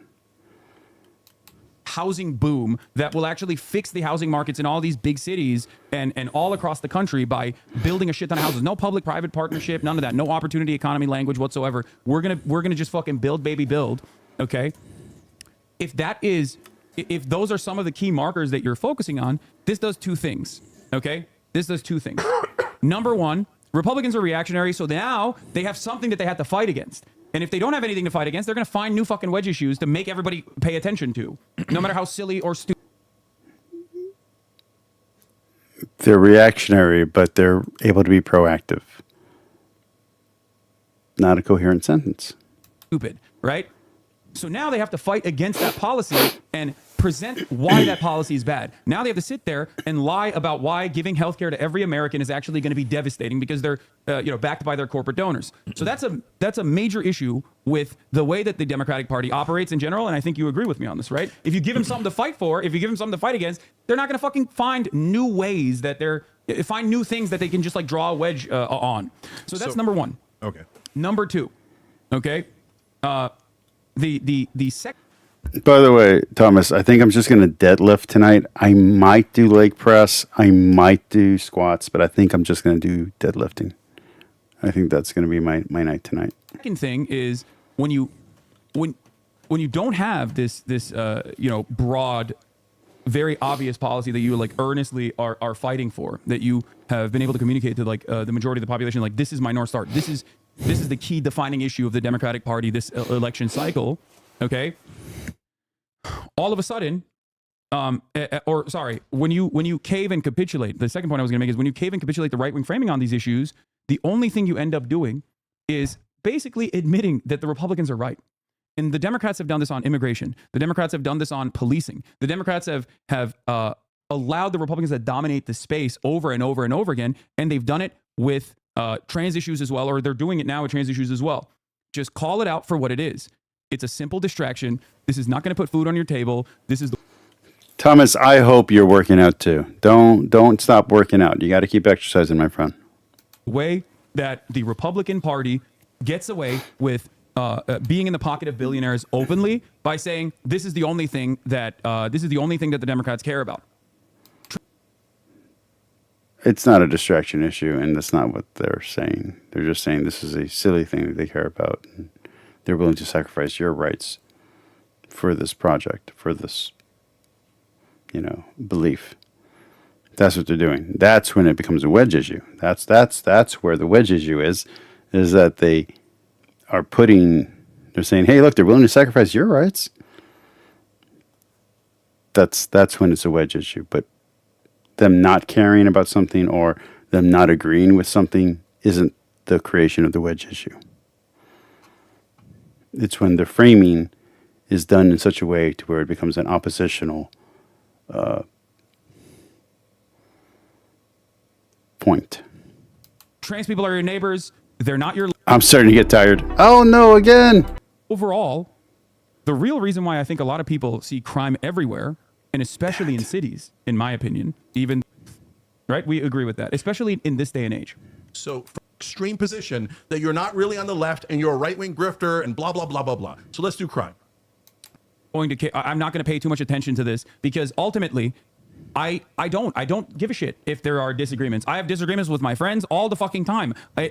Ultimately, if I him call you a grifter, He's called me every fucking name in the book. Okay. He's stuck. So whenever anybody thinks of Dave Rubin, they're like, oh yeah, he's that dumb guy. and I at that same even back then I said, look, people are angry, people are frustrated with their position in society, people are frustrated. Now we've moved away from the electoral consequences of a trans act. Douchebag who wants tax cuts because he's just rich and earned nothing in his life, and I'm going to give him tax cuts for the rich, right? But they never make that case. This is the only thing that the Democrats care about. Trans people are your neighbors. They're not your landlord. They're not your boss, and they're not the reason why healthcare is so costly. Okay. I'm going to be honest. That's probably the only good point that Hasan has made this entire night. Is that's correct. Don't get me wrong. A trans person could be your boss or could be your landlord, but the trans community is not. So that's probably the best argument he's made in the last 41 minutes. 1 hour and 31 minutes for us. Yeah, it's 1:46. I'm going to weightlift at 2 a.m. in the morning. I am a madman. Okay. They're a tiny group of people in this country that just want to live their same lives. They literally have the same exact class interest. I worked a 13-hour shift today, but there was they gave us a larger lunch, so it was cool. I got to come home. I got to eat. I got to take a nap. I got to go back to work. But yeah, that's part of why I'm doing. That's why I'm doing a super secret stream right now. Is because I just needed to mentally unwind. It was a long day. We were working for Black Friday, so yeah. As you, they literally also have to pay rent at the end of the day. They also still are harmed by the same fucking shitty job opportunities that people have. They also are worried about not being able to own a home or retire at a reasonable age. The idea that these people are the reasons. Am I going to say this joke? I think I'm going to say this joke. Fuck it. So, for any femboy or I'm thinking here, or trans person who doesn't own a home. I have a home. I have a job. I work out. I'm nice. Hold on, you're messing up my pitch, Thomas. I got a pitch. I'm doing a pitch. Hold on. I might be single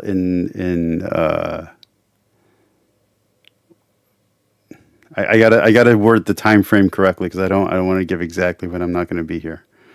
I might be single within 6 months. Things could go terribly wrong. Look me up. If you're beautiful, I'll talk to you. I'll say hi. Finn, you're a millionaire. What are you doing? What are you doing next week? That didn't go well. That wasn't a good pitch. That was a terrible pitch. Thomas, it's all your fault. This would have been a perfect pitch. And you ruined it.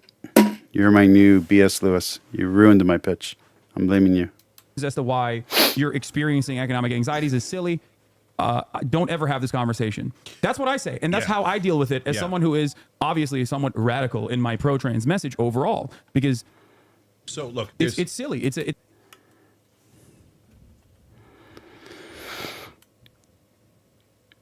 Oh, I was going to mention a mutual friend of all of ours, and I don't know if that would be calling her out because I don't know if she identifies publicly. Never mind. I was going to say something really cute to someone who all of us love, and I don't know if she's putting that out there, so I'm not going to do it. Never mind. Never mind. But to a certain person who likes bees and cryptozoology,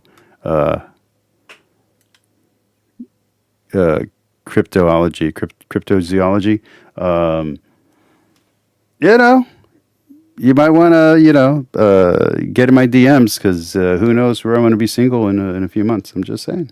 It's a nonsensical position that you even That's the recognize best. is That's nonsense. the best one that I got, and even that wasn't great. My heart's not in it. That's the problem. My heart's not in it. You know what I mean? I really love my wife. I really like my religion. I just can't do the joke well. My heart's not in it. I'm so sorry. You know who I love you. You know I love you. You know you're welcome here anytime. You ever need a place to crash, things go bad for you, I'll gladly help you out. I got your back. Don't worry about it. But I can't do the fake hit on thing. I'm thinking about my wife as I'm saying the joke, even though my wife will laugh at the joke and she'll think it's funny. And the ingredient is super important here because you're right. And this ad is, in a sense, the perfect symbol of, in my experience, you only agree with half of this, but the merger of my. So, I think I've told this story before that we asked my lesbian best friend to be my best man at the wedding. My wife ended up changing the wedding plan, so it didn't exactly happen that way, but we had like an after thing that was really cool. Anyway, my wife has often said that if me and her broke up, that me and my lesbian best friend should get married. Like, it doesn't work that way. She doesn't like dudes. She's like, don't worry, you guys can make it work. You guys are awesome together. I was like, wow, thanks.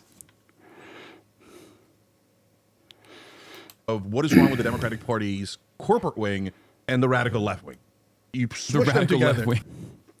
Just to be clear, I love going to plays and to musicals, and so did my best friend. Or she was my best friend. We're no longer like as tight as we once were. She kind of had a thing happen, and she wanted to move forward with her life, so she kind of said her goodbyes and moved to another place. Which I miss her. I miss her, but she was in my life for over 15 years, and before she said her goodbyes, we kind of like had a heart to heart and said our I love yous and all that kind of good stuff. We didn't leave on bad terms, thank God. But she moved on. But before she moved on with her life, we would go to plays together. We would go to art shows together. We'd go do the art walk. I'm saying this because my wife hates this shit. So so me and this girl, we'd go watch UFC. We'd work out together. So we'd do the weightlifting, and then we'd do the martial arts stuff. And then we'd go, when we were single, we'd go pick up girls. And then once we were both in really good relationships, we'd bring our significant others to come with us. And we both dated academics for some reason. That was kind of cool. She was just an awesome best friend. She was a bro, like all the way. And we played video games all day together. And my wife hates video games. My wife hates UFC. She hates boxing. She doesn't give a shit about art. She thinks writing is a waste of time. So my wife was like, if we ever don't work out, you got to go find this person. And I'm like, thanks. We'll get to labels in a minute. Okay, so you smush them together and you have this ad, and this ad helped Trump win and Kamala Harris lose. Why are you smushing them together? For the exact reason that you explained, Haas. Because if they were like Bernie Sanders and they were economic populists, Bernie can say, why are we talking about that issue? We should be doing higher. I want to add one more then to that. There's no attraction between me and my best friend. I just want to be very clear. There's not. We're not doing that thing. It's just we have a lot in common, and me and my wife don't have a lot in common. My wife is very analytical. She's very economical. She's very concerned about money. She's super independent. She doesn't like being told what to do. She doesn't, my wife is very, very tough mentally, emotionally, very fragile physically, but very tough emotionally. And then me and my best friend, we wear our hearts on our sleeves. Like we're a raw nerve, but we're very physically strong. We're both athletes. We're both fighters. And we both love art. So, yeah. Minimum wage, and we should be doing universal health care, et cetera. And then now we're having a real conversation about things that affect people's lives. And Kamala Harris can't do that because she's too busy pleasing the donor class, right? Tony West. Shouts out to my man, Tony West. And who cost us the election more, that ad or Tony West? Not close. Tony West. Okay, so Tony West was the Uber executive. That's her, brother-in-law. I'll be honest. I don't know who Tony West is. Told her, oh, you know what? You're too tough on corporations. Instead, you should give them a big bear hug. Go out there, put out that 90 corporate CEOs sign a letter saying you're awesome and that you'll work for. I'm thinking about my friendships right now. Me and Tony, we became really great friends over weightlifting. Me and David became brothers over martial arts, both fighting against each other and training with each other. Joey, even though Joey's been out of the group for a very long time, we all have fond memories of him, and we bonded over martial arts. Actually, I beat him up the very first time that we ever challenged each other to a fight, and that was at school. It's a cool story. Oscar, both Oscars. We used to have philosophical conversations with each other, and then he asked me to train him. So I went up to Houston and trained him martial arts. My other friend, my other brother, Oscar, he and I were in RTC together, and then we were drinking buddies for a long time, just plain old drinking buddies. And then eventually he's like, "Hey, could you teach me how to box?" And I'm like, "Yeah, sure, let's box." And we boxed. We did boxing for like 2.5 years, 3 years. For corporations and do everything that they want. Bring in Liz Cheney, Dick Cheney. Dick Cheney pulled a 13%. Liz Cheney's one of the most unpopular people. The saddest thing in my life right now is I have no one to go see plays with. I have no one to go see concerts or operas with. I love opera. I have no one to go to the art walk or to art shows with. The part of my life that's not fulfilled right now is that liking to see these kind of stuff, and my wife's not interested. My buddies who are all, gym bros, they're not interested. So I have no one to go see art shows with. I have no one to go to the opera with. I have no one to go to musicals with. What's cool about my dad, when my dad was healthy, is that my dad would have concerts at the Civic Center. And so I got to go to the Civic Center and do all that kind of stuff. But for me, it didn't feel the same because I wasn't there listening to the show. I was there supporting my dad, who was part of the show, who was, one of the musicians. So it's not the same. It's not the same when it's your dad doing the show. You know what I mean? You want to go to a concert or you want to go to a play and you want it to be, an experience, not like, oh, yay, my dad's doing really well.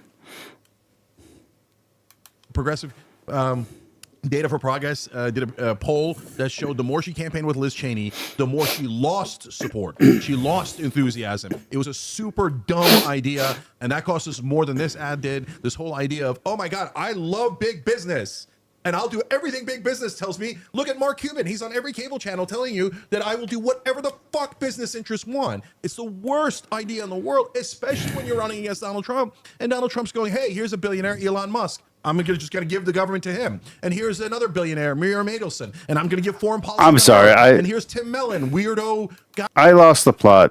Their conversation's going nowhere. It's a little bit boring. I should have fast forwarded, but I lost the plot and I got stuck in my own personal history and drama. Doesn't matter. We had a conversation. It's a super secret show. Only people who are in my channel can even see this stream, so it's fine. Guy who inherited all of his money and douchebag who wants tax cuts because he's just rich and earned nothing in his life. And I'm going to give him tax cuts for the rich, right? But they never make that case because they're corporate They keep saying tax cuts for the rich, but I'm in like the poorest, one of the poorest sections in the United States. I'm middle class in a poor area, and Trump's tax cuts have helped me. They've helped me multiple times in my life. I don't. When he was president the first time, his tax cuts really did good for me. douchebags. Kamala Harris, Joe Biden, Hillary Clinton, all of Democratic leadership. And so these guys are never going to win another general election. The American people hate them. They should hate them. Okay. And so what the right wing doesn't understand is both the populist left and what they call the woke left, I call radical left or whatever. We'll figure out the label in a minute. But in this case, he's talking to the prince of the woke left right here, his own nephew. You're on the right side. You say, fuck the corporate interests, fuck the donors, right? So, and the populist right agrees with that. So that's actually an interesting point that we should come back to, a point of agreement we should come back to. But the part where we disagree, Haas, is you say, well, if they're digging in on a wedge issue, ignore it. But Kamala Harris literally did that. They had a giant debate about whether to address it or not. They even pulled ads You're where they misunderstanding addressed me. it. You're misunderstanding and they decided, oh, fuck it, let's not address You're it. wrong. It was a mistake. They literally also, like, they did this with immigration especially. I have cousins who were prima ballerinas, and it's one of my biggest regrets is never going to see them perform. I'm not sure if one of them or both of them married Rothschild. The Roth. Oh my goodness! Why can't I say the name? Rothschild. They both married Rothschilds. At least one of them did. I regret that I never got to see them perform when they were at their peak of athleticism. I would love to have supported them, and it would have been awesome to just see, like a real ballet. Not just a touring company. Because where I live, the touring companies come here all the time. They've been coming to this area since I was a young teenager. Our city, for some reason, we had a mayor here called Otho Brown. He made sure that all the good touring companies came through. So we had everything from West Side Story to the Nutcracker every single year. We have that weird Chinese, that's not Chinese play that's about Chinese history, that actual Chinese people say is not true. That cult thing, they're here all the time. I think they're almost like in every city now at this point. But anyway, not the point. So like, I don't know. I had a really good culturally rich upbringing, which I'm very happy, very proud of my dad that he did that. Like they were like, we're not going to ignore it. We're just going to get ahead of it. And what they did with immigration, they're going to do with trans issues next election cycle. And it's the same principle over and over again. It makes you look like a hypocrite, and it makes you look like the Republicans were right all along. And the only thing it does is prime your base into conceding and agreeing with the Republican framing on an issue. If so there what was do you do instead? What I say is I delineate. So when you say, hey, Andy Bashir runs against it, but which issue? So if you're talking about constitutional rights, you fight for... So like my dad, he's like, he's a musician, and I grew up listening to Mozart, Beethoven, all of it, like just all of it all the time. And to a lot of operas. We'd listen to opera all the time. And my dad would perform. He had his band perform. He would go perform with the town band and with there's another band. There's another band that does stuff, but I don't remember what they are. The Valley Symphonic Orchestra, I think. And yeah, man. My dad had a chance in his youth, I say youth, like in his college years, to be a famous jazz musician, and he turned it down right before they had a record deal, before the band had a record deal. He left the band. He was really great at UT Austin.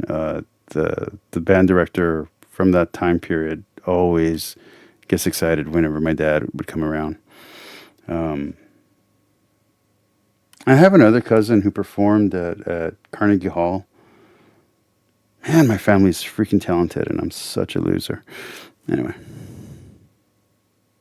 Trans rights, 100%. You're talking about military, you fight 100%. I'd fight on bathrooms, I'd fight on high school, but I draw the line on sports. I draw professional sports. I draw the line on giving free surgeries. That's the thing. Then you can defend your position and get back to where the great majority of American people agree with you. You want to know why there's no reason to draw any of these lines? Because Kamala Harris did actually bring this up, which I thought was like, especially because like she didn't have a clear or consistent position on this at all. It was like it was left out there in the dark. But like Trump did the same thing as well for undocumented migrants. Say that, I it's know. just like it's a thing that nobody gives a shit about until people are primed into caring about it. That's my point. It's been happening for a very long time for prisoners that want to get this component of healthcare, and nobody technically gives a shit about it. It's already like a incredibly tiny. I really feel they talked way too much about the trans issue at this point. Not people have. I'm saying these two, because they don't know enough about it, and they're just speaking in generalities, which means that they're being very imprecise.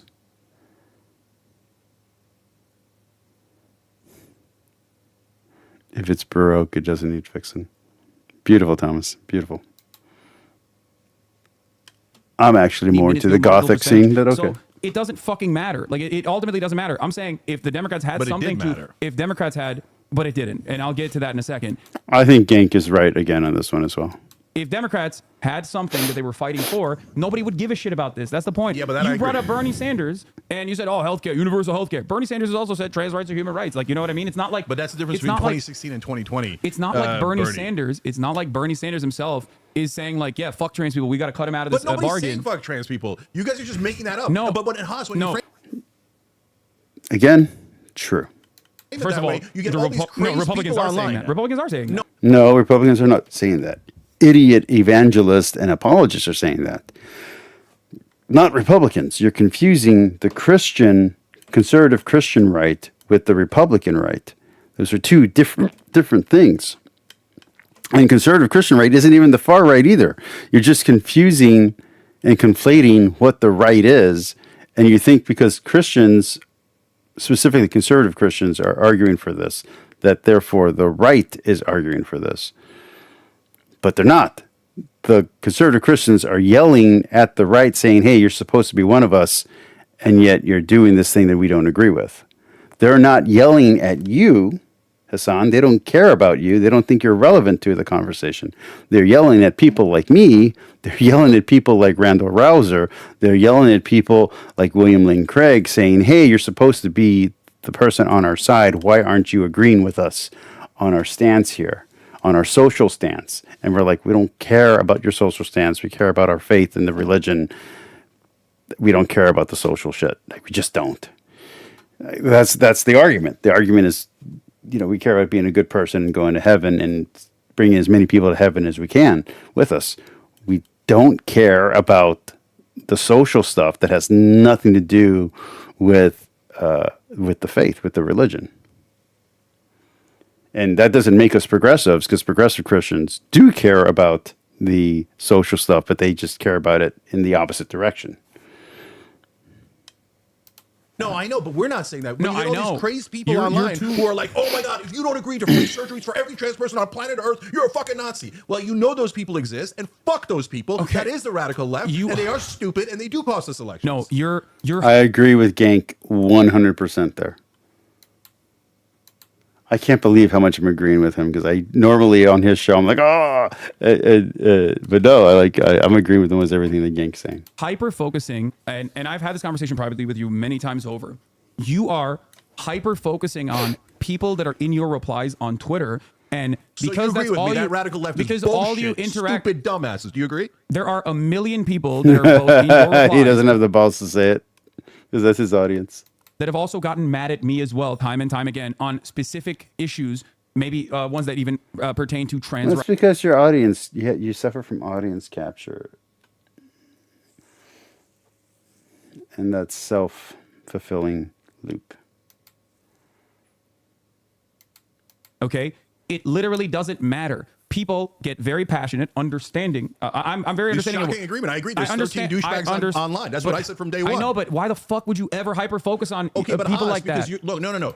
Because Destiny and you are more popular than the rest of the left. That's why. The people with the extreme idea, Taylor Lorenz is more popular than the person with the moderate idea because they're more interesting, they're more entertaining, they're more shocking. If I was more shocking, I'd be more interesting and I'd have a bigger audience. But I'm not. I'm just a dude who likes to work out and is in love with his wife. That's not interesting to most people. So you might be doing the right thing. Hold on. You're doing the on Bill your Maher show- thing. No, You're bullshit, demanding that there needs to be a sister bullshit, sol- bullshit. No, you're Hold doing on, the let me sister explain. soldier moment. No, That's it. bullshit. I like Bill Maher.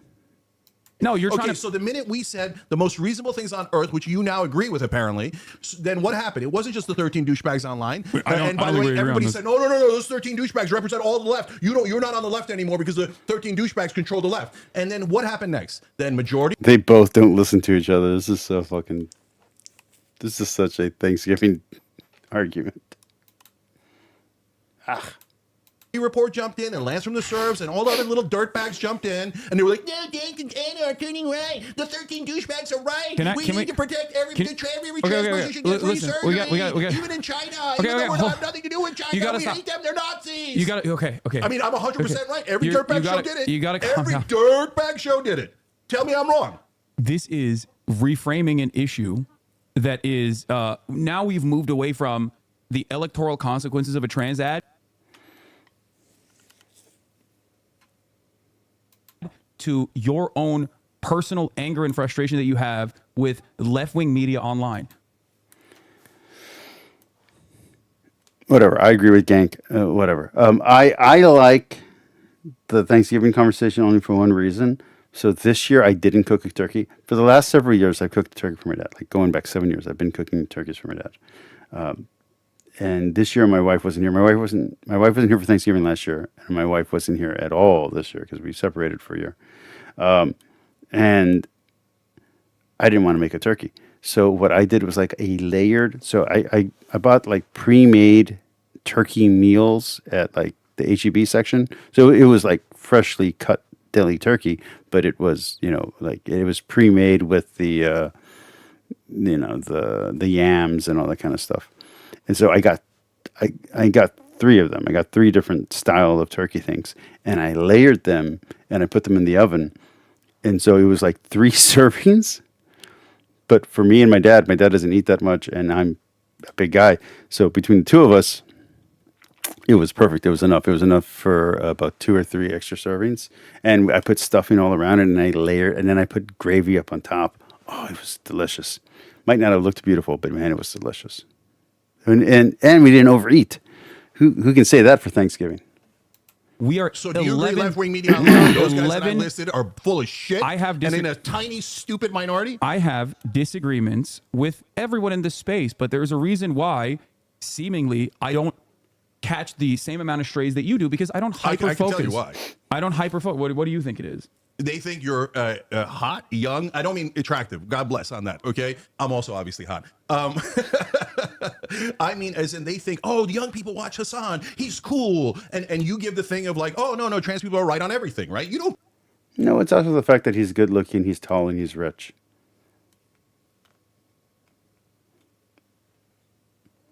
I'm short.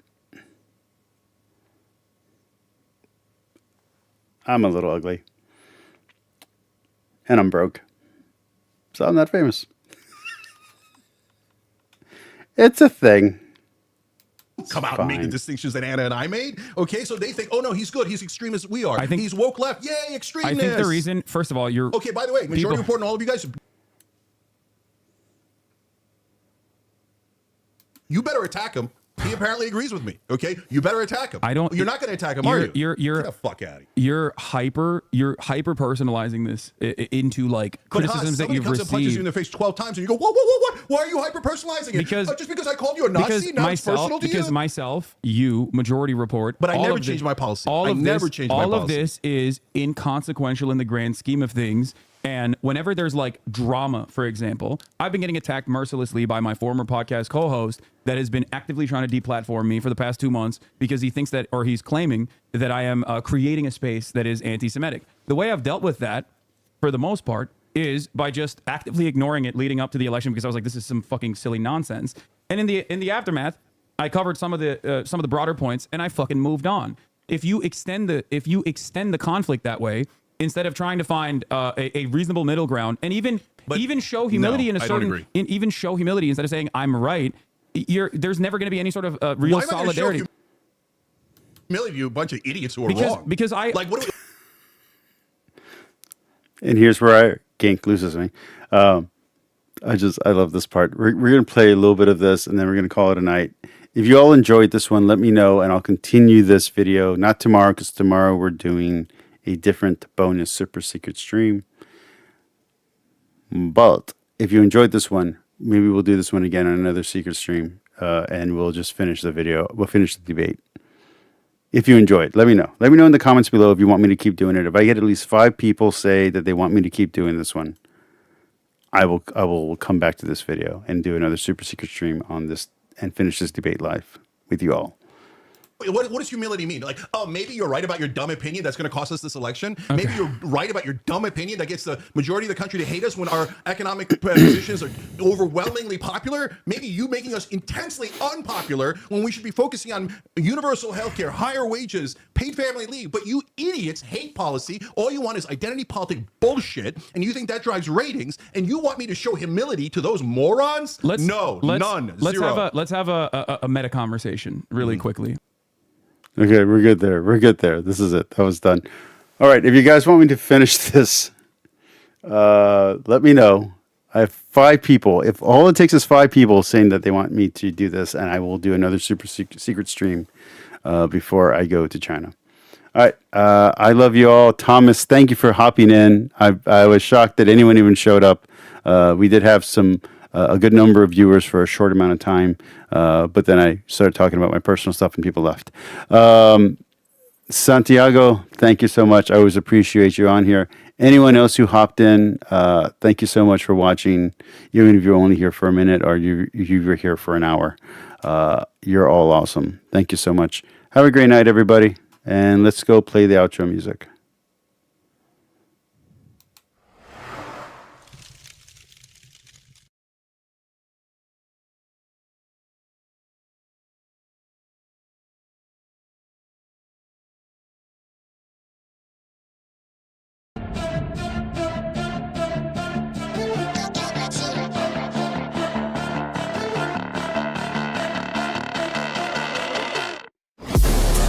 Inside of me, you better watch out. If your enemy's a road ahead of full prophecy to be the greatest beast the world has ever seen. I feed him every day like the bones clean. I feed him all the hate and he grows me. And he gets claws real big, pissed off quick. And if you cross him, you might drop dead. Metaphorically, of course, settling the score. Never getting bored, loves the blood and gore. Always wanting more freedom from the source. They don't really listen until they feel it for the party. And if you start shit, you'll be heartless in the darkness. Torn apart quick, you left scars ripped. You'll be chewed up and discarded. And this world ain't right, won't accept it. Negative energy, I expect it. Once it's in your mind, it's infectious. So fight for your life and reject it. You better give me space, I'm protective. My adrenaline spikes when I'm threatened. And if you stay in my way, I'm aggressive. Cause when there's no exit, I'll kill when I'm desperate.